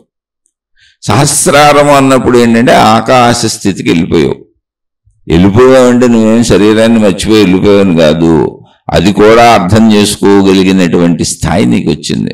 శరీరంలోనే ఇరుక్కుపోయి శరీరమే నేననేటువంటి జీవితాన్ని జీవిస్తున్నటువంటి సామాన్య మనిషి మొట్టమొదట తనలోని చెడును పోగొట్టుకొని ధర్మమైనటువంటి సాంసారిక జీవితాన్ని, స్త్రీ పురుష శారీరక కోరికలను అనుభవిస్తూ శరీరాన్ని రక్షించుకోవడానికి అవసరమైనటువంటి ఆరోగ్యపరమైనటువంటి ఆహారం స్వీకరిస్తూ రుచికి బానిస అవ్వకుండా, అలాగే భావోద్వేగములు ఏవి పడితే అవి ఇష్టం వచ్చినట్టు మాట్లాడి, ఇష్టం వచ్చినట్టు ఉండి, ఇష్టం వచ్చినట్టు జీవించకుండా, ఎదుట వాళ్ళు ఒకవేళ భావోద్వేగములకు మనం గురి చేసినా కూడా గురి కాకుండా చక్కగా భావోద్వేగములను సంతృప్తికరంగా ఉంచుకొని, వాక్కులు మృదుమధురంగా చక్కగా ఉంచుకొని, అక్కడి నుంచి మొత్తం శరీరం మీద నిరంతరం కంట్రోల్ తెచ్చుకొని, అక్కడి నుంచి సహస్రారం అంటే అసలు నేను ఎవరిని, ఎందుకు వచ్చాను, నా సంపూర్ణత్వం ఏంటి, ఈ శరీరం మరణించటం ఏంటి, పుట్టడం ఏంటి అనేటువంటి విషయాన్ని, జనన మరణ రహస్యాన్ని, సృష్టి తత్వాన్ని తెలుసుకోమన్న. రహస్యము అంటే అక్కడ ఏ రహస్యం లేదు, నీకు అర్థం అవట్లేదు. అదే ఆకాశ తత్వము. ఆఖరికి ఏం మిగులుతుంది అంటే ఏమీ లేనిది మిగులుతుంది. ఆ మిగిలింది శక్తి తత్వం, అదే ఆకాశతత్వం. ఎందుకంటే శరీరాలన్నీ శిథిలమైపోతాయి. దీన్ని అర్థం చేసుకొని అదే శక్తిగా మొదటి నుంచి నీలో ఉన్న ప్రాణశక్తి అదే. అందుకని మొట్టమొదటిది ఆకాశము, మొదట ఉన్నది శక్తి. దాని యొక్క చలనము వాయువు, అంటే దానిలో ఉన్న కదలిక వాయువు. ఆ వాయువు అలా కదులుతూ ఆ చలనము తేజస్సుగా మళ్ళీ అదే కదులుతుంది, అదే వెలుగుతుంది. దాని లక్షణం అది. ఆకాశతత్వము శక్తి యొక్క లక్షణములు పంచభూతాత్మకములు. ఒరిజినల్గా అది అసలు ప్లెయిన్గా ఎలా ఉంటుందంటే ఆకాశం వల్లే ఉంటుంది. కానీ దానిలో ఉన్న లక్షణములు వాయుతత్వము, ప్రకాశతత్వము, ద్రవతత్వము, ఘనత్వము అలా అవగలదు. అది దాని లక్షణములు, గుణములు, స్వభావములు అంతే. ఉన్నట్టు అర్థం చేసుకోండి. ఇలా అవ్వగలిగిన స్థితులన్నీ నశించిపోతాయి. మళ్ళీ అది ఒరిజినల్ ఆకాశ స్థితిలో ఉంటుంది. అంటే అవ్వగలదు అంటే ఏంటి, తన నుంచి వాటిని వ్యక్తపరచగలదు. వ్యక్తపరిచిన వాటిని మళ్ళీ తనలో నిక్షిప్తం చేసేసుకోగలదు, తనలో కలిపేసుకుంటూ ఉంటుంది, తనలోనే వ్యక్తపరుచుకుంటూ ఉంటుంది. సముద్రంలో కెరటములు ఎగిసిపడి మళ్ళీ సముద్రంలోనే కలిసిపోయినట్టు అంతే. అలా ఎగిసిపడిన అలలు మనకు ఎలా కనపడుతున్నాయో, శక్తి తనను తాను వ్యక్తీకరించుకున్నప్పుడు మనకు సృష్టిగా అనిపిస్తున్నది. సృష్టిగా అనిపిస్తున్నదంతా శక్తి అని తెలుసుకో అన్నారు. అది ఫైనల్ సహస్రార చక్రము. అప్పుడు మీకు మొత్తం విశ్వం అంతా ఒకే ఆకాశతత్వము అనేటువంటి ఏకత్వ భావన కలుగుతుంది. కలుగుతుందంటే కలిగించుకోవాలి. ఎందుకని ఆకాశతత్వం ఎక్కడ విభేదం లేదుగా. గ్రహాలు, గోళాలు విడివిడిగా ఉన్నాయి, మనుషులు విడివిడిగా ఉన్నారు, జంతువులు విడివిడిగా ఉన్నాయి, చెట్లు విడివిడిగా ఉన్నాయి, పదార్థములు విడివిడిగా ఉన్నాయి, కొండలు, గొట్లు, నదులు, సముద్రాలు వేరువేరు కనపడుతున్నాయి. ఆకాశం ఎక్కడ విడిపోయింది? అది కేవలం ఒక భావన అండి. అందులో అద్భుతం లేదు, మహిమ లేదు, మాయ లేదు. మరి ఆ భావన ఏంటంటే కాసేపు మనం నిశ్చలంగా ఉన్నామే, అది ఆకాశతత్వమే. కాసేపు మనం మౌనంగా ఉన్నామే, అది ఆకాశతత్వమే. రోజు మనం నిద్రపోతున్నాం గాఢ నిద్రలో, అది ఆకాశతత్వమే. మనం ఏ పని చేయనప్పుడు, ఏ మాట మాట్లాడినప్పుడు, మౌనంగా ఉన్నప్పుడు, నిశ్చలంగా ఉన్నప్పుడు, ప్రశాంతంగా ఉన్నప్పుడు, నిశ్శబ్దంగా ఉన్నప్పుడు, నిర్మలంగా ఉన్నప్పుడు, మనలో కదలిక ఆగినప్పుడు, అది సెకనైనా సరే అది ఆకాశతత్వమే. అంటే ఎవరైనా ఎంత కదిలినా కదలటానికి ముందు నిశ్చలతలోంచి, ఆకాశతత్వంలోంచి కదలాలి. కదలటం అయిపోయినాక నిశ్చలతలోకి వచ్చి ఆకాశతత్వంలో కూర్చోవాలి. అదే జననము, అదే మరణము. ఆకాశతత్వము నుంచి ఒక కదలిక జననమైంది. అది కదిలి కదిలి కదిలి జీవితంగా కదిలి అది ఆకాశతత్వంలో కలిసిపోవడం మరణమైంది. అలానే ఆకాశతత్వంలో ఏ అద్భుతం లేదు, ఏ అద్భుతం లేదు. ఒక కదలికకు మూలము ప్రశాంతత, ఒక కదలికకు అంతము ప్రశాంతత. అది మీ ఆలోచన కావచ్చు, మీ భావం కావచ్చు, మీ జననం కావచ్చు, మీ పుట్టుక కావచ్చు, మీ మరణం కావచ్చు, నా పుట్టుక కావచ్చు, నా మరణం కావచ్చు, మొత్తం సృష్టి పుట్టుక కావచ్చు, సృష్టి మరణం కావచ్చు. దేనికైనా ఒక చిన్నది కావచ్చు, మొత్తం విశ్వం కావచ్చు. ఒక ప్రశాంతత నుంచి, ఒక నిశ్చలత నుంచి, ఒక మౌనం నుంచి, ఒక నిశ్శబ్దం నుంచి కదలిక కదిలింది. ఆ కదలికనే మనిషి అయితే పుట్టుకోను, జంతువు అయితే పుట్టుకోను. ఆ ప్రశాంతత ఆకాశ స్థితి. ఆ కదలిక ఎలా కదిలి ఎంత దూరం కదలిక కదిలింది? మొదటి కదలికను వాయువు, అది ఇంకా కదులుతూ ప్రకాశము, వెలుగు, వేడి. అది ఇంకా కదులుతూ, అదేమి కదులుతూ ఆగిపోవట్లా, ఇంకా కదులుతూ ద్రవత్వాన్ని పొందింది, ఇంకా కదులుతూ ఘనత్వాన్ని, అక్కడ ఆగిపోయింది. ఘనత్వం దగ్గర ఆగిపోయింది. ఆగిపోయింది అంటే ఏంటి? అక్కడికి ఆగిపోలా, మళ్ళీ అన్ని కదులుతూ కదులుతూ అన్ని కలిసిపోయి సృష్టి అవుతుంది. అంటే ఘనత్వ రూపం వరకు వస్తుంది సృష్టిలో అన్ని. మళ్ళీ ఈ ఘనత్వం నశించిపోద్ది. నశించిపోయి మళ్ళీ అది శక్తితత్వంగా మారిపోతూ ఉంటుంది. అదే సృష్టి. మనుషులు పుడతారు, వెళ్ళిపోతారు. జంతువులు పుడతాయి, వెళ్ళిపోతాయి. వృక్షాలు పుడతాయి, వెళ్ళిపోతాయి. సృష్టి అంతా పుడుతుంది, వెళ్ళిపోతుంది. ఎక్కడి నుంచి పుట్టింది? ప్రశాంతమైనటువంటి ఆకాశతత్వంలోంచి పుట్టింది. ఎక్కడికి వెళ్ళిపోయింది? ప్రశాంతమైనటువంటి ఆకాశతత్వంలోకి వెళ్ళిపోయింది. పుట్టినంతసేపు ఎక్కడుంది? ప్రశాంతమైన ఆకాశతత్వంలోనే ఉంది. మరి అప్పుడు ప్రశాంతంగా ఎందుకు లేదు? నువ్వు ఆకాశతత్వాన్ని చూడట్లేదు, పుట్టిందని చూస్తున్నావు కనుక. పుట్టింది ఎప్పుడు కదులుతానే ఉంది, పదార్థం కదులుతానే ఉంది. అది మనిషి అనే పదార్థమా, జంతువు అనే పదార్థమా, చెట్టు అనే పదార్థమా, కొండ గొట్ట నది అనే పదార్థం, ఏదైనా కానీ అది మార్పుకు లోనవుతానే ఉంది. దీన్ని అర్థం చేసుకోవటమే తప్ప అక్కడ అద్భుతాలు లేవు. అదే స్వీయ చదువు, ఆత్మజ్ఞాన చదువు, అంతరంగ చదువు. ఆత్మ అంటే కూడా ఏం లేదు అక్కడ. ఆత్మ చెప్పారు. ఆత్మకు చెప్పినప్పుడు ఏం చెప్పారు? అఖండము, అనంతము. అఖండము అంటే విడివిడిగా మనం చూస్తున్నట్టు మనుషుల్లాగా, చెట్లులాగా, పొట్టలాగా విడివిడిగా చిన్న చిన్నగా మొక్కలు మొక్కలుగా లేదు. అది ఏకంగా ఉందనే భావం రావటానికి అఖండము అన్నాడు. ఎందుకని? అఖండముగా ఇక్కడ మీకు కనపడేది ఏంటి? ఆకాశమే. ఆకాశం అనే విషయం నేను చెబుతుంది కాదు, మహాత్ములే చెప్పారు, శాస్త్రాల్లో అని చెప్పారు, మన ముందు తరాల మనుషులే చెప్పారు. అద్భుతం కాదు? ఆకాశం ఉందిగా, మీ కళ్ళకు కనపడుతుందిగా. మీరు కనపడుతున్న వినపడుతున్న దాన్నే నమ్మండి. అద్భుతాలు మహిమలు వెళ్ళకండి అని మేము చెబుతున్నాను నేను. ఇప్పుడు చక్రాలు కనపడవు, కానీ చక్రములలో ఉన్న తాత్వికత ఇది. ఆ తాత్వికత తీసుకొని చక్రాలు ఎత్తికేసి అక్కడ సాధనలు తయారు చేసి చక్రాలు క్లీనింగ్లు పెట్టేసి మెకానిక్ షెడ్లు ఓపెన్ చేసినట్టు కార్లు క్లీనింగ్, మోటార్ సైకిళ్ళు క్లీనింగ్, వాషులు, రిపేర్లు, మెకానిక్ షెడ్లు ఓపెన్ చేసినట్టు, హాస్పిటల్స్ ఓపెన్ చేసినట్టు ఇప్పుడు చక్రాస్ క్లీనింగ్ ప్లాన్ ఓపెన్ చేశారు చాలా మంది. ఏం చేయాలి ఇప్పుడు? వాళ్ళకో నమస్కారం, అది నమ్ముతున్న వాళ్ళకో నమస్కారం, వాళ్ళకో నమస్కారం. పాద నమస్కారాలు తప్ప భావాలతో మనోలోకంలో సాగిపోయి అనేకం సృష్టించే వాళ్ళకి ఏం చెబుతాం? అసలు ఏం చెప్పగలం? నిజాయితీగా నిన్ను చూసుకుంటూ ఉన్నదాంతో ప్రయాణిస్తాను అనుకున్న వాళ్ళు మాత్రమే వినండి, మిగిలిన వాళ్ళు వినకండి. ఎందుకంటే ఆ మార్గాల్లో వెళ్ళే వాళ్ళకి అసలు నచ్చదు. ఇప్పుడు నన్ను తిడతా మొదలు పెడతారు. ఎందుకు ఇది తిట్టడం నాకు అర్థం కాలేదు, పిచ్చోడిని అనుకొని వదిలేయండి. మీ ఊహల్లో మీరు ఊహించుకుంటూ పోండి. నన్నే పిచ్చోడు అనుకోండి, ఏముంది అందులో? వాస్తవికతను పిచ్చితనం అనుకోండి. ఆ ఊహాత్మక భ్రమను పట్టుకోలేకపోయాం మేము ఆ చక్రాలు అనుకోండి. నా వల్ల కాలేదు అనుకోండి, నన్ను క్షమించేయండి, వదిలేయండి. కానీ వాస్తవం ఇది నాకు ఎలా అర్థమైంది? నేను చెప్పింది కూడా నమ్మమంటలా, నాకు ఎలా అర్థమైంది. ఇందులో మీకు నచ్చితే మంచి ఉంటే తీసుకోండి, చెడు ఉంటే వదిలేసేయండి. కానీ ఎప్పుడు వాస్తవికతలో వీళ్ళు వాళ్ళకి పిచ్చెక్కదు, భ్రమలు ఉండవు. వీళ్ళు పిచ్చెక్కించుకోరు, ఎవరికి పిచ్చెక్కించరు, ఎవరిని మోసం చేయరు, వీళ్ళు మోసపోరు. ఇది మాత్రం జరుగుద్ది. పిరికితనంతో అసలు బతకరు, భయంతో అసలు బతకరు, ఎవరి ఆసరాతో పరాన్న జీవులుగా అసలు బతకరు. వీళ్ళ బతుకు వీళ్ళు బతుకుతారు, వీళ్ళు సాగు వీళ్ళు చేస్తారు, ధైర్యంగానే బతుకుతారు, ధైర్యంగానే చేస్తారు. చిన్న తాడు మొక్క కూడా వీళ్ళకి అవసరం లేదు. తాడు, తాయెత్తు, రంగురాళ్ళు, ఉంగరాళ్ళు ఏమి వీళ్ళకి అవసరం లేదు. వాస్తులు, జాతకాలు, జ్యోతిష్యం ఇవేమి వీళ్ళకి అవసరం లేదు. ఎందుకంటే మంచిగా బతికేవాడికి ఆడి ధైర్యం. ఇప్పుడు మంచిగా బతికేవాడికి ఎవరెవరి ధైర్యం? ఇప్పుడు దేవుళ్ళు దేవతలు అందరికీ జాతకాలు, వాస్తులు ఇవన్నీ ఉన్నాయా? ఉన్న దేవుళ్ళు దేవతలు అంటున్నాగా ఉంటాయి వాళ్ళకి? అవి వాళ్ళు మహాశక్తివంతులు కదండి, ఉండవు వాళ్ళకి. మరి నువ్వు కూడా దేవుడు దేవతలు బతుకు, మంచిగా బతకటం అంతే. మంచిగా బతికిన వాళ్ళనే దేవుళ్ళని చేశారు. దేవుళ్ళు దేవతలను ఆరాధింపబడుతున్న వాళ్ళందరూ భూమి మీద మనుషులుగా పుట్టి మంచిగా బతికిన వాళ్ళు. కల్పనాత్మక దేవుళ్ళు దేవతలు అంటే ఇంక నేను చెప్పలేను. మామూలుగా మనం ఇప్పుడు సభ్య సమాజంలో అనేక మతాలలో లేదా అనేక విధానాలలో దేవుళ్ళు దేవతలుగా వెళ్తున్న చాలామంది మనుషులుగా పుట్టి దేవుళ్ళు దేవతలుగా ఆరాధింపబడుతున్నారు. కారణం ఏంటంటే మనిషి కంటే అత్యున్నతంగా బతికిన వాళ్ళనే, చెడు లేకుండా మంచిగా ధర్మంగా బతికిన వాళ్ళ దేవుళ్ళు దేవతలను చేసాం అంతే. అలా నువ్వు కూడా బతుకు, దేవుడు దేవత అయిపో, ఇప్పుడు ఉండగానే అయిపో. అదే చెప్పేది, నువ్వు మంచిగా బతికితే చాలు. ఇవన్నీ తప్పని నేను అంటలా. ఇవన్నీ మనకు అందించబడిన కాలం ఏంటి, వేల సంవత్సరాల వెనకాల అప్పుడున్న వసతులు ఏంటి, వనరులు ఏంటి, అది ఊహాత్మకంగా దృశ్య రూపంలో చెప్పారు. మనిషిలో ఆ సృజనాత్మకత ఉంది.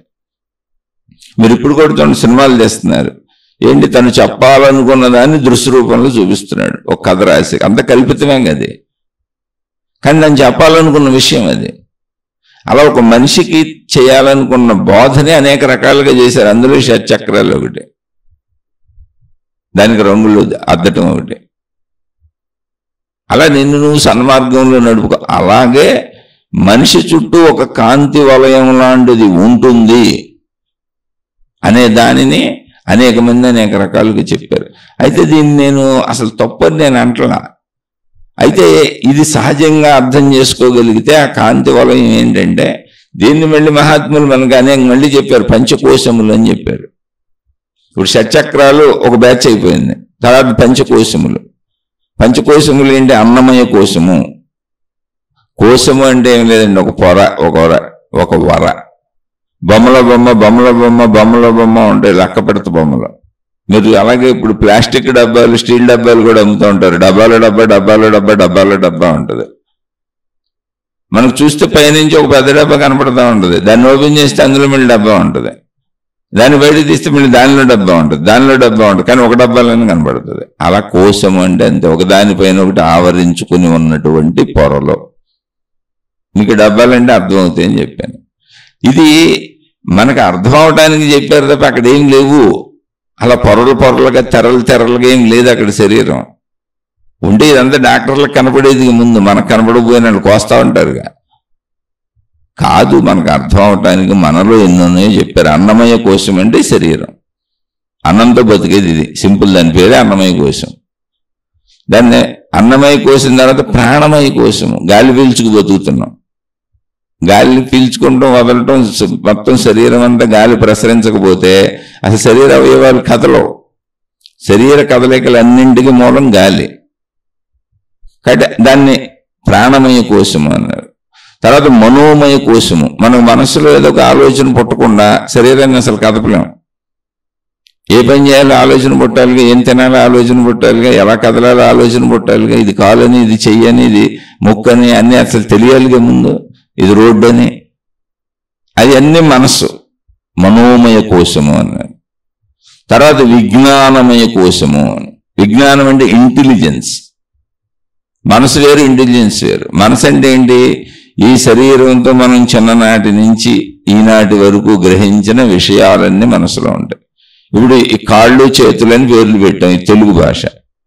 మళ్ళీ ఇంగ్లీష్ భాషలో పదాలు మారిపోతాయి, ఇంకో భాషలో ఇంకో పదాలు ఉంటాయి. మరి ఇవన్నీ ఎక్కడ గుర్తున్నాయి?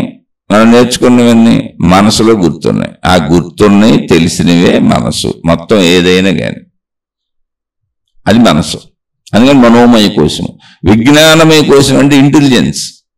ఈ పని ఎలా చేయాలి, దీన్ని ఎలా ఆలోచించాలి, ఎలా చేయాలి అనేటువంటి జ్ఞానం ఒకటి ఉంది మనలో. ప్రతిదానికి జ్ఞానంతోనే ఉపయోగించుకొని జీవిస్తాం మనం. జ్ఞానం లేకుండా అసలు జీవించడం కుదరదు ఎవరికైనా సరే. ఎక్కువ జ్ఞానం తక్కువ జ్ఞానం అనబాకండి, జ్ఞానాన్ని ఎటు వినియోగిస్తున్నాం అంతే. ఇప్పుడు అసలు జ్ఞానము అంటే ఏంటో తెలుసా? తెలియుట. ఏదైనా సరే, అందుకని ఏదైనా కార్యం చేయాలంటే తెలిసి ఉండాలిగా మనకి. అలాంటి విజ్ఞానం ఒకటి మనలో ఉంది, ఇంటెలిజెన్స్, తెలివి అన్నారు. అది జ్ఞానమయ కోశం. తర్వాత ఆనందమయ కోశము. మొత్తం అసలు ఈ శరీరం బతకడానికి కానీ చేయటానికి కానీ దేనికైనా ఆనందమేగా మనకి. ఆనందం కోసమేగా మనం ఏ ప్రయత్నం చేసినా. ఆనందమయ కోశము. అయితే అదే ఆధ్యాత్మికతలో ఏం చెబుతారంటే, దీన్ని మళ్ళీ తీసుకుంటే అన్నమయ కోశము. శరీరము నేను అనేటువంటి భావన. ఓకే నాయనా, శరీరాన్ని జాగ్రత్తగా పెట్టుకొని, ఇందాక షట్చక్రాలు లాగానే ఆ శరీర భ్రాంతితో తప్పులు చేయకుండా నిరంతరం శరీరాన్ని అదుపులో పెట్టుకొని కొంచెం జాగ్రత్తగా ఉండి. ప్రాణమయ కోశము. నేను ప్రాణ ఆధారంతో బతుకుతున్నాను, చక్కగా మంచి గాలిని పీల్చుకొని మంచి గాలితో మంచి జీవితంతో బతికేలా చేసుకో. దీనికి అనేక మంది మళ్ళీ ప్రాణాయామాలని రకరకాలు చేశారు. కానీ ఉన్న ప్రాణం, మనం ప్రాణం గాలి పీల్చుకు బతుకుతున్నాం, గాలి మనకు ఆధారం అనేది నిజము. అలాగే మనోమయ కోసం నాయన మనసు ఎలా తయారవుతుంది, ఆ మనసు వల్లనే నువ్వు మొత్తం నడక సాగుతుంది. కాబట్టి నువ్వు మనసుని మంచి మనసుగా మళ్ళీ పెట్టుకొని అందులో చెడుని వదిలేసుకుంటూ మంచి మనసు తయారు చేసుకో. అప్పుడు మనోమయ కోసం కరెక్ట్గా ఉంటుంది. తర్వాత విజ్ఞానమయ కోసము నాయన జ్ఞానంతో కదా నువ్వు అనేది, మంచి జ్ఞానం తెలుసుకో, సద్జ్ఞానం తెలుసుకో. ఆ సద్జ్ఞానాన్ని తెలుసుకుంటూ మంచిగా జీవిస్తూ అసలు నేను ఎవరు, ఎందుకు వచ్చాను, ఏంటి అనేటువంటి మూలం కూడా తెలుసుకో. మూలం తెలుసుకుంటే మళ్ళీ సేమ్ ఇందాక చెప్పుకున్న ఆకాశ స్థితికి వస్తాం. అక్కడ ఏం ఉండదు. ఇప్పుడు మీరు శరీర భావంతో ఎన్ని అనుభవించినా, ఇప్పుడు ఒక కోరిక కలిగింది, స్త్రీ పురుష శారీరక కోరిక కలిగింది, లేదా ఇప్పుడు తిందాము అనే కోరిక కలిగింది. అది ఎక్కడి నుంచి కలిగింది? ముందు ప్రశాంతతలోంచి కోరిక కలిగింది, ఆలోచన పుట్టింది. ఆలోచన పుట్టడానికి ముందు ఉంది ప్రశాంతత, ఆకాశ స్థితి. అందులో కోరిక పుట్టింది. ఆ కోరికను తీర్చుకోవడానికి కదిలాం, కోరిక తీర్చేసుకున్నాం. ఇప్పుడు తినాలనుకుని తినేసాం, చూడాలనుకుని చూసేసాం, అనుభవించాలనుకుని అనుభవించాం. ఏమయ్యో? ప్రశాంతం అయిపోయాం. అంటే ఎప్పుడు ఆకాశ స్థితి నుంచి కదిలి కాసేపు వాయుస్థితిగా, ఒక్కోసారి భావోద్వేగాలు కూడా ఆగిపోవచ్చు. అక్కడి నుంచి కాదు, కాసేపు ఊహాత్మక స్థితిగా దృశ్యము, రూపము, వెలుగులు నీ మనసులో ఊహించుకోవచ్చు కూడా, రూపాల దాకా వెళ్ళొచ్చు. లేదా అక్కడి నుంచి ఇంకా కదిలి ద్రవత్వము అంటే కొంత కార్యరంగంలో కూడా దిగొచ్చు. కొంతమంది కార్యరంగంలోకి దిగుతూ మధ్యలో వదిలేస్తారు. ఎందుకులే మళ్ళీ ఇప్పుడు పూర్తిగా దిగిపోదామని అనిపిస్తుంది, ఏదో అనుభవించేద్దాం, ఏదో పొందేద్దామని. వద్దులే ఎందుకు ఈ చెడ్డ కార్యమని ఆగిపోవచ్చు, లేదా వద్దులే ఎందుకులే మంచి కార్యమైనా ఆగిపోవచ్చు. లేదు కొంతమంది పూర్తిగా దాన్ని పూర్తి చేసేస్తారు. అది ఘనత్వం, అయిపోవటం, పూర్తి చేయటం. ఆ స్థితి అయిపోయింది. అలా నువ్వు ఆకాశ స్థితి నుంచి ఎన్ని స్టెప్పులుగా అనుభవించాలి అంటే పూర్తి చేసుకుంటావు. ఒకళ్ళు అనుభవించకుండా మధ్యలో వదిలేయచ్చు. చెడులేదు ఎందుకు, చెడు అవకాశం వచ్చింది కానీ అనుభవించడం ఎందుకని వదిలేయచ్చు, ఊహల్లోనే వదిలేయచ్చు. మనం ఊహల్లో ఎన్ని చెడులు చేస్తుంటాం అసలు మన ఊహలు ఎవరికి తెలియదు. చాలా విషయాలు చూడండి, మీకు వాయుస్థితిలో, మీకు తేజస్థితిలో ఉంటాయి. మీకు లోపల అది కదులుతుంది, ఆ కదలిక భావం పడుతుంది, కదులుతుంది, అది దృశ్యరూపం సంతరించుకుని ఇలా చేసేద్దాం అలా చేసేద్దాం అనిపిస్తుంటది. కానీ ఆపేస్తుంటాం అక్కడ. ఎందుకని చేయటానికి కూడా కుదరకపోవచ్చు, మంచి అయినా చాలా విషయాలు పరిస్థితులను బట్టి, లేదా మనమే వదిలేయచ్చు. ఇలా ఇక్కడ విషయం ఏంటి అంటే ఆకాశ స్థితి నుంచి నువ్వు ఇన్ని కదులుతున్నావు. ఘనత్వం అంటే అనుభవం అయిపోయింది, అనుభవ స్థితిని పొందేసావు. అప్పుడు ఏమయ్యా? మళ్ళీ ఆకాశ స్థితికి వెళ్ళిపోయావు, ప్రశాంతతకు వచ్చేసావు. అంటే ప్రశాంతత నుంచి కదులుతావు, మళ్ళీ ప్రశాంతతలోకి వచ్చేస్తావు. అసలు ఈ ప్రశాంతత మూలం ఏంటి? కదలికలను పట్టుకు తిరుగుతున్నాం ఇప్పుడు మనం. కాదు, ప్రశాంతత అనే స్థితి నుంచి కదులుతున్నా, మళ్ళీ ప్రశాంతత అనే స్థితిలోకి వస్తున్నా. ఈ ప్రశాంతత ఏంటంటే కనపడుతున్న ఆకాశతత్వం. అక్కడ ఏం లేదు ప్రశాంతతలో ఏముంటుంది? మౌనంలో ఏముంటుంది? నిర్మలత్వంలో ఏముంటుంది? నిశ్చలత్వంలో ఏముంటుంది? అక్కడ ఏం లేదు. ఆ ఏమీ లేని స్థితి ఏంటి? అదే సచ్చిదానందము, ఆనందమయ కోశం. నువ్వు అక్కడ నిశ్చలంగా అలా కదలకుండా హాయిగా ఉంటుంది, అది అసలు సంపూర్ణమైన ఆనందం. దానికి ఏ కార్యకారణ సంబంధము లేని ఆనందము. దాన్ని పరమానందం అన్నారు, దాన్ని సచ్చిదానందం అన్నారు. ఈ పదాలు పెట్టారు ఊరికి ఆధ్యాత్మిక భాషలో అర్థం అవడానికి. ఎందుకు పెట్టారంటే మనం ఇదే ఆనందాన్ని మళ్ళీ ఇంద్రియాలతో పొందుతున్నాం, కదిలి పొందుతున్నాం. దాన్ని ఆనందము, సుఖము, సంతోషం పేర్లు పెట్టుకున్నాం. అందుకని తేడా తెలియడానికి సచ్చిదానందము, పరమానందము అని పెట్టారు. అంతే, అందుకు మించి ఏం లేదు.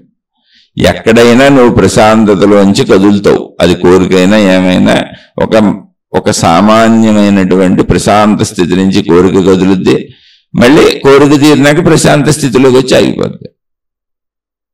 సింపుల్, అంతే, ఇంకేం లేదు అక్కడ. అదే ఆకాశతత్వం. ఇలా షట్చక్రాలని, పంచకోశాలని, అనేక నాడులని, ఎడా, పెంగళ, సుషుమ్న అని అనేక రకాల మార్గాల ప్రక్రియలు వచ్చినాయి. దేన్ని నేను విమర్శించట్లా, దేన్ని తప్పంటలా. అనేక రకాలుగా అనేక మంది దాన్ని ఆవిష్కరించి చెప్పే ప్రయత్నం చేశారు. ఇందులో ఆరాలు అనేది ఒకటి, మనిషి చుట్టూ ఒక కాంతి వలయం ఉంటుంది అని. అక్కడ మనం అర్థం చేసుకోవాల్సింది ఏంటంటే శరీర పరిధి ఎప్పుడు కూడా మనోపరిధి కంటే తక్కువ. మనం సహజంగా ఏమనుకుంటాం అంటే మన శరీరంలో మనసు ఉందనుకుంటాం, మన శరీరంలో ప్రాణం ఉందనుకుంటాం. కానీ యాక్చువల్గా ఎలా ఉంది అంటే ప్రాణశక్తి అంటే ఏంటి?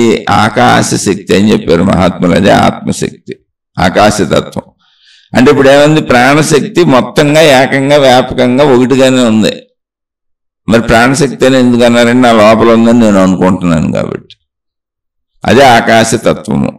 దానికి శక్తి అంటే ఆకాశంలో ఏమీ లేదు అంటే మళ్ళీ అసలు నువ్వేమీ లేదు అనేటువంటి ఒక శూన్యతను భావించుకుంటావని శక్తి అని పేరు పెట్టారు దానికి. ఎందుకని సృష్టి అంతా దాని నుంచి ఏర్పడుతుంది. ఏమీ లేనిది అయితే సృష్టి అట్ట ఏర్పడుద్ది. కానీ అది ఏమీ లేని తత్వంగా వెళ్ళిపోద్ది. అక్కడ నిశ్చలత్వంలో ఉన్నప్పుడు ఏమీ ఉండదు, అది నిజమే.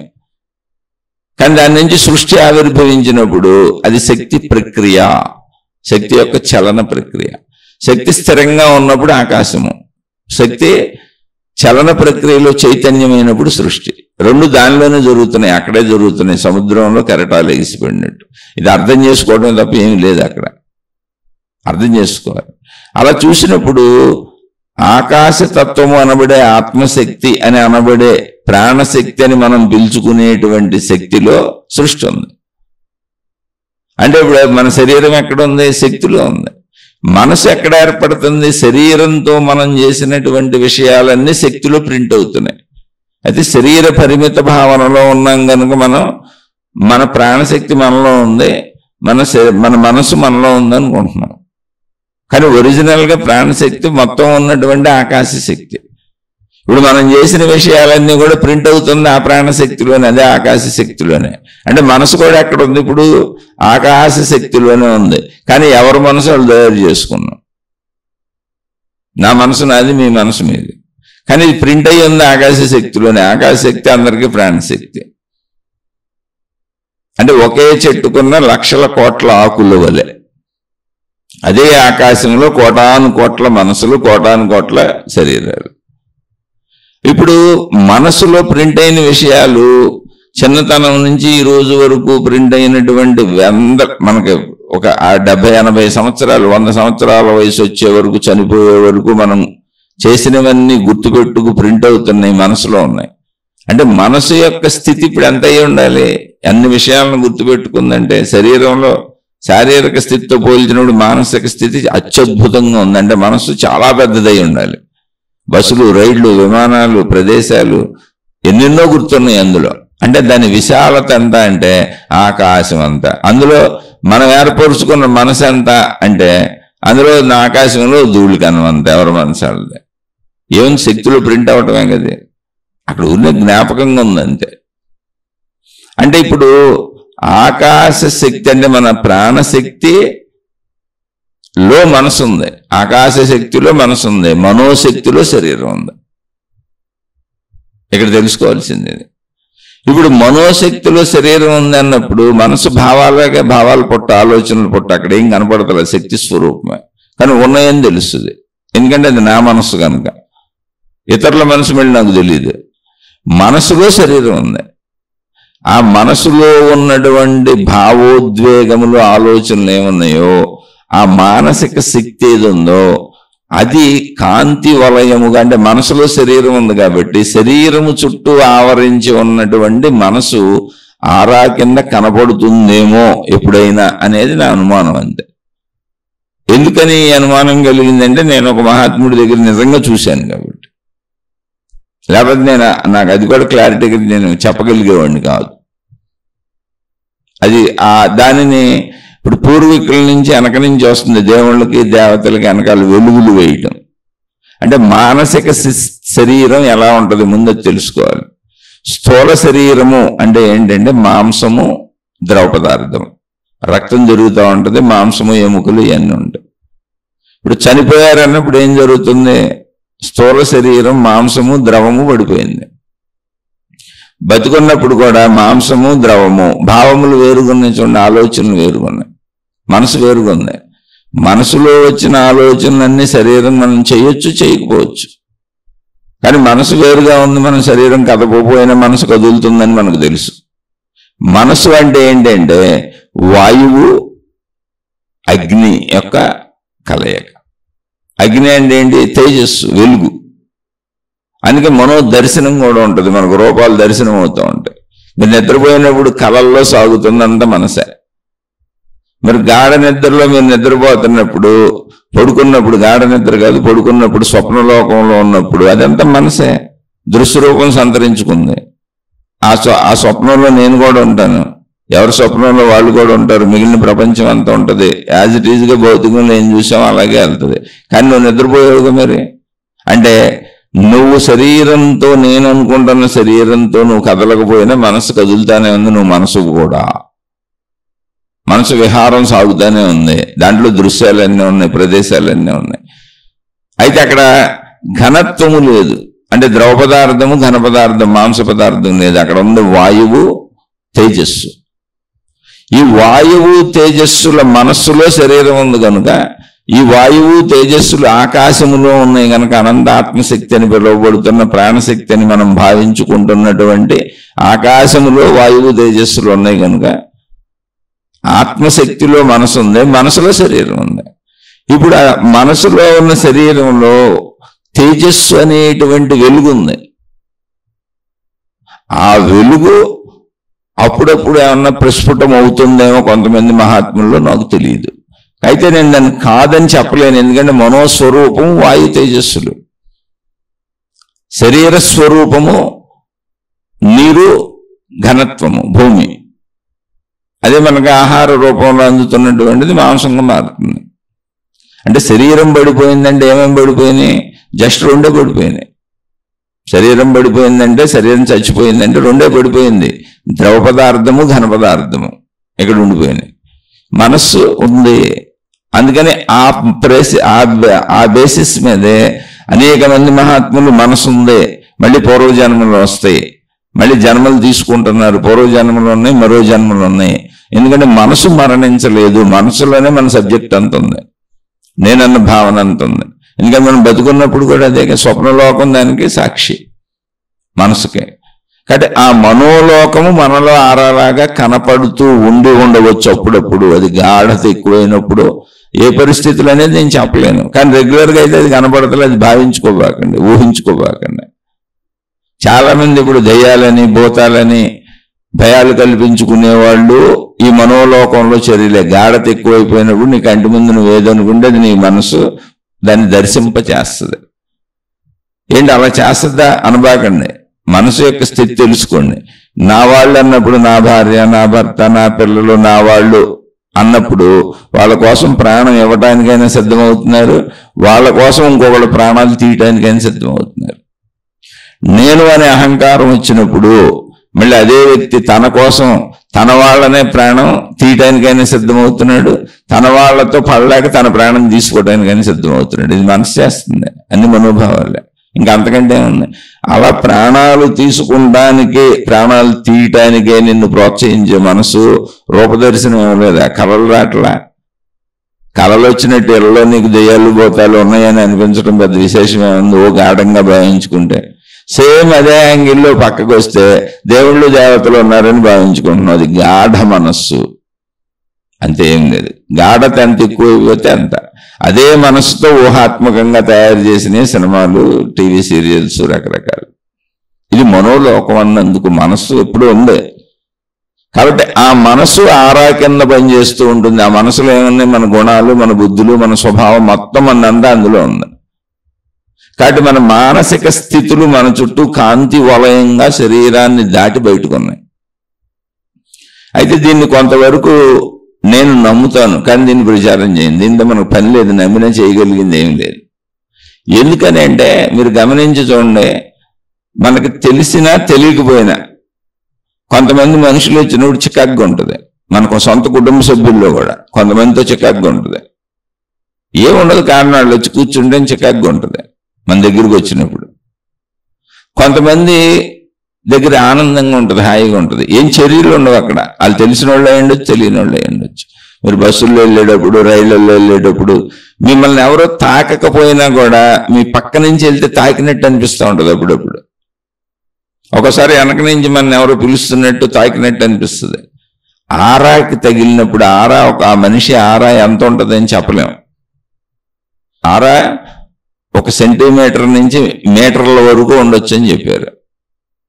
దానికి ఆ మనోభావ గాఢత, దాన్ని బట్టి అది చెడు ఆరా ఉంటుంది, మంచి ఆరా అంటే భావాలే కదా, మనసు కదా అది. ఇంతకీ మనసు ఆరా అంటే మనసు నా దృష్టిలో. నేను తప్ప రైట్ అసలు చెప్పట్లా. ఎందుకంటే మనసులోనే మొత్తం మన భావోద్వేగాలు ఉండేది, ఆ భావోద్వేగాలే మన ఆరా, మొత్తం మనసు. అందుకని మనకి ఎవరైనా పక్క నుంచి అంటే ఒక అడుగు దూరం నుంచి వెళ్ళినా కూడా వాళ్ళు మనం వెనక్కి తిరిగి ఉన్నా కూడా మన ఎవరో తాకినట్టు అనిపిస్తుంది, తప్పుకుంటాం. మనని తాకకుండా మనకి వెనక నుంచి ఎవరిని వస్తున్నప్పుడు మనకు ఎవరో వస్తున్నట్టు తెలుస్తుంది.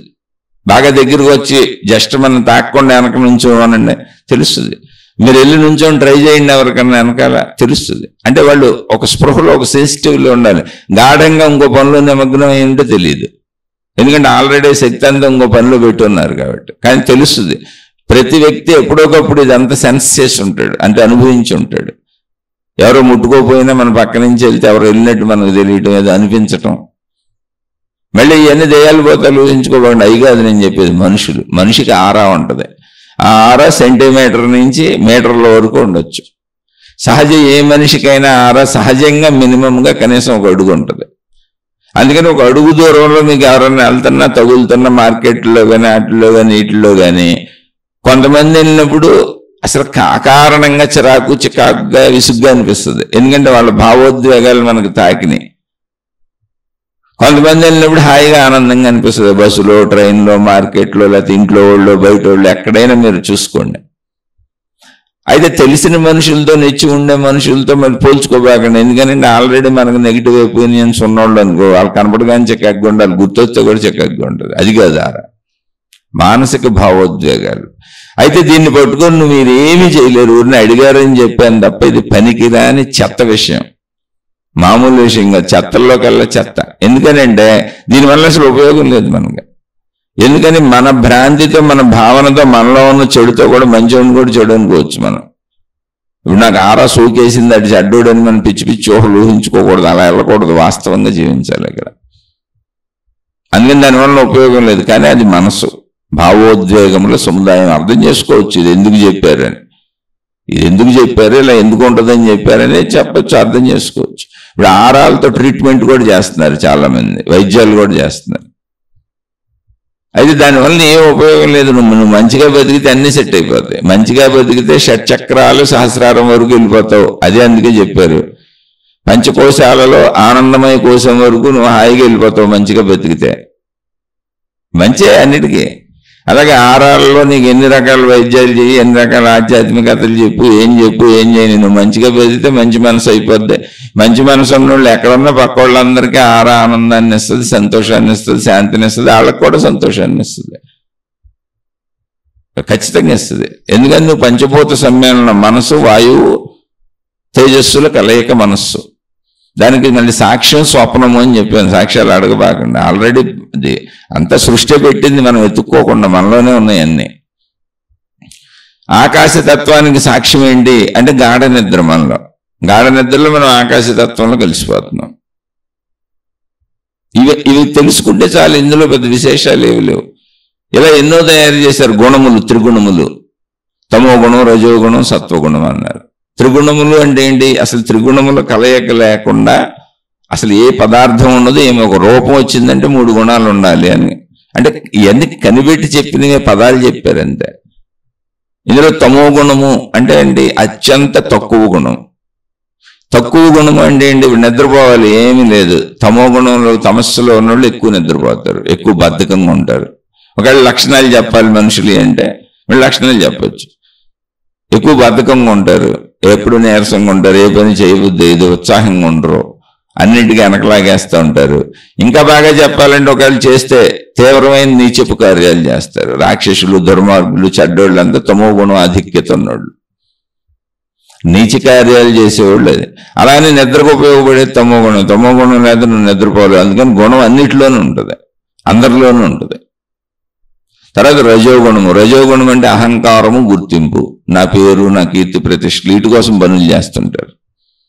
వాళ్ళని పెంచుకొని గుర్తింపు కోసం పనులు చేసేవాళ్ళు అందరూ రజోగుణము. రజోగుణం అంటే రాజసం, రాజుల నుంచి వచ్చిన పేరు. తమస్సు అంటే చీకటి. తమో గుణం అంటే ఏం లేదు, చీకటి. చీకటి పనులు చేసేవాళ్ళు అంతా ఎదవలేక అలా పోలిక అంతే, అది పేర్లు పెట్టినప్పుడు. రజోగుణం అంటే రాజసం. సత్వగుణం అంటే సాత్వికం అంటే ప్రశాంతత. మంచిగా ఉండేవాళ్ళందరూ సత్వగుణంలో ఉంటారు, మంచిగా బతికే వాళ్ళంతా సత్వగుణంలో ఉంటారు. ఇప్పుడు నీకే గుణం ఉంది కాదు, ఏ పదార్థం తింటే ఏ గుణం వస్తుంది కాదు, అది కూడా పెట్టారు. పదార్థాలకు కూడా గుణాలు ఉంటాయి. ఎందుకని గుణాలు లేకుండా అసలు ఒక రూపంతో ఏది తయారవదు, మనిషి కానీ పదార్థం కానీ వస్తువు కానీ. నిర్గుణము అంటే ఆకాశతత్వం అంతే. కథలకు వచ్చింది పదార్థం తయారవుతుందంటే ఏదో గుణం, ఈ 3 గుణాల్లో ఒకటి ఉండాలి. సత్వగుణం మంచోళ్ళు, రజోగుణం గుర్తింపు కోరుకునే అహంకారులు, తమోగుణం నీచమైన కార్యాలు చేసేవాళ్ళు. కానీ ఈ 3 మనిషికి కావాలి. ఎందుకనంటే తమోగుణం లేకపోతే నిద్ర పట్టదు, రజోగుణం లేకపోతే నేనని బతకడానికి కుదరదు, నేననే భావనే రజోగుణం. సత్వగుణం ఉన్నోళ్ళు మంచిగా బతుకుతారు, సత్వగుణం లేనోళ్ళు తమో రజోగుణాలతో చెడుని ఎక్కువ చేస్తూ ఉంటారు. కానీ చెడ్డోడు కూడా ఎవరో ఒకళ్ళకి మంచి చేస్తాడుగా.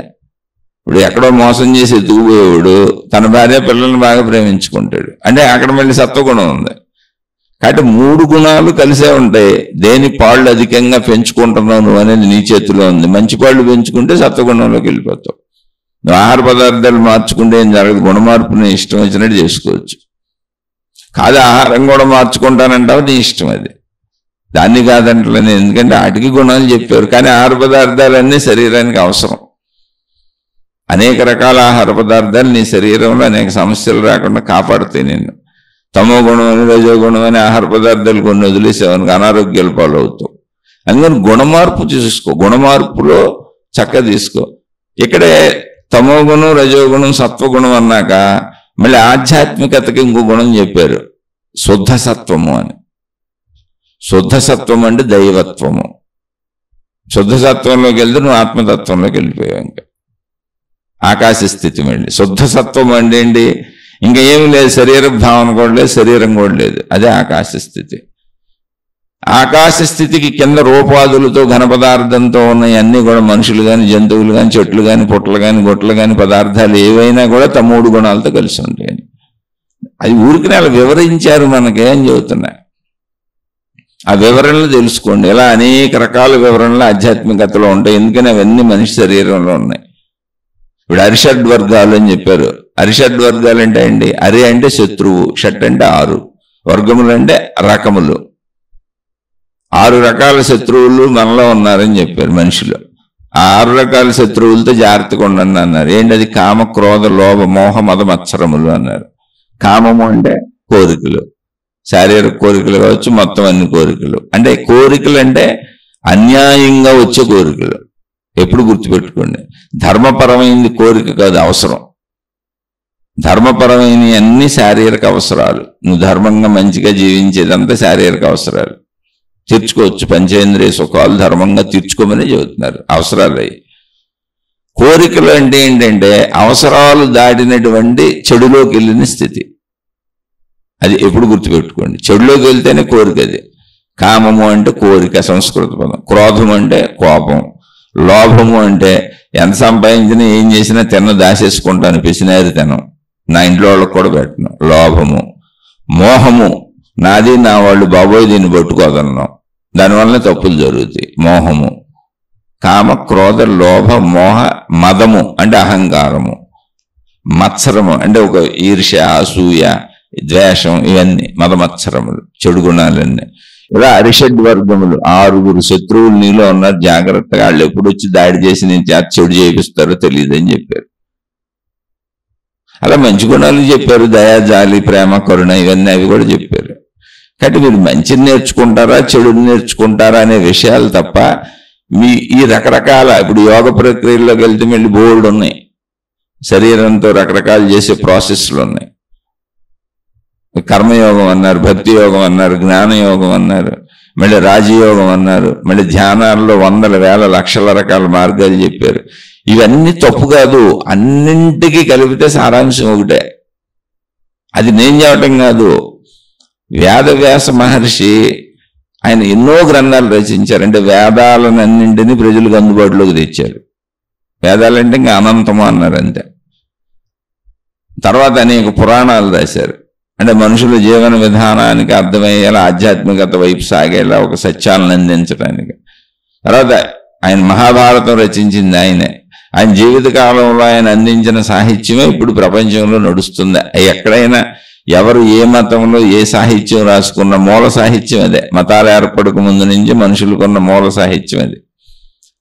అందుకని ఆయన వేదవ్యాసుడు అంటారు, ఆయన్ని గురువుగా పూజిస్తారు. గురు పూర్ణిమ అనేది ఆయనకే చేసేది. ఎందుకంటే మొట్టమొదట మానవాళికి జ్ఞానం అనేది నీ నుంచే పొందాం మేమని. అది ఎన్ని రకాలుగా వెళ్ళినా నువ్వు దాన్ని మాకు అనువుగా తయారు చేసి ఇచ్చావు, నీ నుంచి మేము దాన్ని వెళ్ళాము, దాన్ని రకరకాలుగా మార్చుకుంటున్నామని ఆయన్ని గురువుగా పూజిస్తారు వేదవ్యాస మహర్షిని. అలా ఎన్నో గ్రంథాలు రచించినటువంటి ఆయన్ని ఒక ప్రశ్న వేశారంట, అయ్యా మీరు ఇన్ని రచించారు, ఎన్ని సంస్కృతంలో ఉన్నాయి, ఎన్ని ప్రజలకి అసలు మరి సామాన్య ప్రజలకి అసలు ఇంత తీరిక ఎక్కడ ఉంటుంది, ఇంత టైం ఎక్కడ ఉంటుంది, ఇన్ని చదువుకోగలరా, అనంతంగా రచించారు మీరు, మళ్ళీ ఆడి నుంచి ఇంకెన్నో రచించుకుంటూ పోతున్నారు ఎంతోమంది. సరే మీరు రచించినటి వరకు తీసుకొని మొత్తం సారం ఏంటి, అసలు ఏదైనా ఒక పదంలో ఒక వాక్యంలో చెప్పగలరా అని అడిగితే, అయ్యో మొత్తం సారం ఒక వాక్యంలోనే ఉందనైనా, నేను దాన్నే ఎంత విస్తృతంగా చెప్పాను, రకరకాలుగా చెప్పాను మనుషులకి, అనేక రకాలుగా విని మారతారేమోనని అలా ప్రయత్నించాను అంతే. మనిషికి ఎన్ని రకాలుగా అర్థమవుద్దో అన్ని రకాలుగా ప్రయత్నించాను. కానీ అదంతా ఒకటే, ఏంటంటే పరోపకారాయ పుణ్యాయ పాపాయ పరపీడనం అని ఆయన చెప్పారు. పరోపకారాయ పుణ్యాయ పాపాయ పరపీడనం. పరోపకారం అంటే ఇతరులకు మేలు చేయటము పుణ్యము, అంటే మంచి పని. పుణ్యం అంటే మంచిది, మంచి ఫలితం ఏంటి నీకు, పుణ్యం అంటే నీకు తిరిగి మంచి వస్తుంది. పాపాయ పరపీడనం, ఇతరులను బాధ పెట్టడం పాపము. పాపం అంటే ఏంటి, చెడ్డ పని, దానివల్ల మళ్ళీ తిరిగి నీకు చెడు వస్తుంది. పాపం అనేది ఫలితం, పుణ్యం అనేది ఫలితం. ఫలితాలు నువ్వు అలా అనుభవించాల్సి వస్తుంది. నేను ఈ సత్యాలనే ఇన్ని రకాలుగా, ఇన్ని గ్రంథాలుగా, ఇన్నిటిగా చెప్పాను. మొత్తం అంత సారం ఇదే, ఏమి లేదు మంచి చెడు, దాన్ని తెలుసుకోండి అయినా చాలని. అదే మనం చెప్పుకునేది. అందుకని మీరు మహిమలని, మాయలని, అద్భుతాలని, అవని ఇవని తెలియని, అర్థం కాని, ఊహించుకోవలసిన విషయాల వైపు వెళ్ళకండి అని చెబుతున్నా. ఎందుకని ఇది ఊహలైనప్పుడు నువ్వు ఎప్పటికే వాస్తవాన్ని తెలుసుకోలేవు. అలాగే ఊహించుకుంటే నీకు ఊహించుకుంటే దెయ్యాలే కనపడుతున్నాయి, ఊహించుకుంటే దెయ్యాలు భూతాలు కనపడుతున్నప్పుడు దేవుళ్ళు దేవతలు ఎందుకు కనపడరు? అసలు నువ్వేమీ ఊహించుకోకుండానే రోజు నీకు కళలు వస్తున్నప్పుడు ఊహించుకుంటే ఎందుకు రావు? ఊహించుకుంటే ఎందుకు దర్శనం? నువ్వేం వద్దు అనుకోని నిద్రపోదాం అనుకుంటే బోళ్ళు కళలు సాగుతున్నాయి, నువ్వు ఆ మనసును ఆపలేకపోతున్నావు. అది ఊహించుకుంటే కళల్లో కూడా వెళ్ళిపోతుంది అది. అలాంటిది నువ్వు కావాలని ఊహించుకుంటే నీకెందుకు దర్శనం అవదో? ఆ కావాలని ఊహించుకొని కళల్లో దర్శనమైందో, వెలుగులు కనపడిందో, అయ్యానో ఇయ్యానో ఇళ్లలో దర్శనమైందో, నాకు అయిపోయింది అనుకుంటే అది మనోలోకం. ఆ మనోలోకంలో నా వాళ్ళ కోసం నేను ఎదుటి వాళ్ళని చంపడానికి సిద్ధపడుతున్నాను, నేను చచ్చిపోవడానికి సిద్ధపడుతున్నాను. మళ్ళీ నేనని నా కోసం నా సొంత వాళ్ళని చంపడానికి సిద్ధపడుతున్నాను, లేదా నేను చచ్చిపోవడానికి సిద్ధపడుతున్నాను. అటువంటి అంత ప్రోత్సహించే మనసు ఏమి సృష్టించి చూపించలేదు నీకు, నువ్వే ఆలోచించుకోసారి. అందుకని సృష్టి వద్దు, ఉన్న వాస్తవికతలోకి వెళ్దాం, ఉన్నదాంతో జీవిద్దాం, మంచిగా జీవిద్దాం. ఊహలొద్దు, అద్భుతాలు వద్దు, మహిమలొద్దు, మాయలొద్దు, ఇవన్నీ ఊహాలోకాలు, మనోలోకాలు. భ్రమలొద్దు, భ్రాంతులొద్దు. ఇప్పుడు ఈ శరీరంతో ఇక్కడ ఇలా వాస్తవికతలో మంచిగా జీవిద్దాం. ఆటోమేటిక్గా నువ్వు మంచిగా జీవిస్తే మళ్ళీ ఆకాశ తత్వంలోకి వెళ్ళిపోతావు.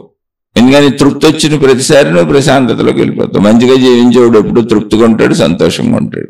ఆ ఆకాశతత్వమే అనంత ఆత్మశక్తి అని చెప్పారు. అక్కడ ఏం నువ్వు పొందేసేది ఏముండదు, మహిమలో మాయలు అద్భుతాలు ఏముండవు. అసలు ఆకాశతత్వంలో కలిసిపోయిన వాడికి అసలు ఉనికి, ఎగ్జిస్టెన్స్, నేనున్నాననే భావన కూడా ఉండదు. అది ఊరికనే ఉనికి ఉంది, ఎగ్జిస్టెన్స్ ఉందని ఎందుకు చెబుతున్నారంటే చచ్చిపోయినప్పుడు చచ్చిపోయాడు లేడని మనం అనుకుంటున్నాం కాబట్టి. ఇప్పుడు ఆకాశం వచ్చి నేనున్నానని మనకు చెబుతుందా? ఆకాశం వచ్చి నేను శక్తిని తెలుసుకోండి అని చెబుతుందా? సముద్రంలో కలిసిపోయిన నీటి బొట్టు ఎంత ప్రశాంతంగా సముద్రం వలే ఉంటుందో, నేను సముద్రాన్ని అనలేదు కదా, నేను సముద్రాన్ని అని ఎవరికి చెప్పుద్ది? అలాగే ఆకాశం నేను ఆకాశాన్ని ఎవరికి చెప్పదు, అందులో కలిసిపోయి ప్రశాంతంగా ఉంటాం అంతే. అదే ఆత్మశక్తి. ఆ ప్రశాంతతని అనుభవించు, ఆ ప్రశాంతతలో కలిసిపో. దాన్నే మోక్షము, దాన్నే జ్ఞానోదయము, దాన్నే నిర్వాణము, దాన్నే ఆత్మసాక్షాత్కారం అన్నారు. ఏమున్నది అక్కడ, నీ ఉనికి కూడా నీకు లేని స్థితి. ఇంకా చెబితే గాఢ నిద్రా స్థితిలో ఎలా ఉంటావో అలాంటి స్థితిని మెలకువలో చక్కగా పొందు అని చెప్పారు. అంతకు మించి ఏమీ లేదు. ఇలాంటి ఇంకా బోల్డ్ పుడతా ఉంటాయి, రకరకాలు వస్తాయి. చక్రాలే కాదు, ఈ నాడులే కాదు, ఈ గుణాలే కాదు, ఈ ఆరాలే కాదు, ఈ పంచకోశాలే కాదు, ఇంకా ఎన్నెన్నో సృష్టించారు, ఇంకెన్నెన్నో సృష్టిస్తారు. అయితే ఇవన్నీ అబద్ధాలని కాదు, అందులో తాత్వికతనే అర్థం చేసుకో. అన్నింటికి మూలం ఒకటే, మంచిగా బతకడం. ఆ మంచిగా బతకడం అనేది సమస్తాన్ని నీకు తెచ్చిచ్చేస్తుంది, ఎందుకంటే అందులోనే అంతా ఉంది. అందుకని మంచిగా బతికే ప్రయత్నం చేద్దాం. ఆలోచించండి. అర్థమైతే అర్థం చేసుకొని జీవితంలో ఆచరించుకోండి. అర్థమయ్యి ఒకళ్ళు మళ్ళీ ఏమైనా అనుమానాలు వస్తే అడిగే ప్రయత్నం చేయండి. నేను ఎప్పుడూ వాస్తవంగా సహజంగా జీవించమని చెబుతానండి. మిగిలినవన్నీ నిజాలా, అబద్ధాలా, మోసాలా, కుట్రలా లేదా సత్యాలా, నాకు ఆడితో పని లేదా. మహిమలు, మాయలు, అద్భుతాలు మార్గం నాది కాదు. అంటే నా ఆలోచన సరళది కాదు, నేనే మార్గాలు ఏర్పరచలేదు. నా ఆలోచన సరళి వాస్తవికత, సహజత్వం. ఇప్పుడు ఈ శరీరం ఉంది, ఇది నిజం. దీంతో మనం 100 ఏళ్ళు చావొచ్చే వరకు ఇక్కడ జీవిస్తాం అనేది నిజం. 100 ఏళ్ళు, 80, 90. అందులో మంచిగా ఉండాలనేది 100కి 100 నిజం. ఆ నిజాలను పట్టుకొని వెళ్తున్నాం, సింపుల్ అంతే.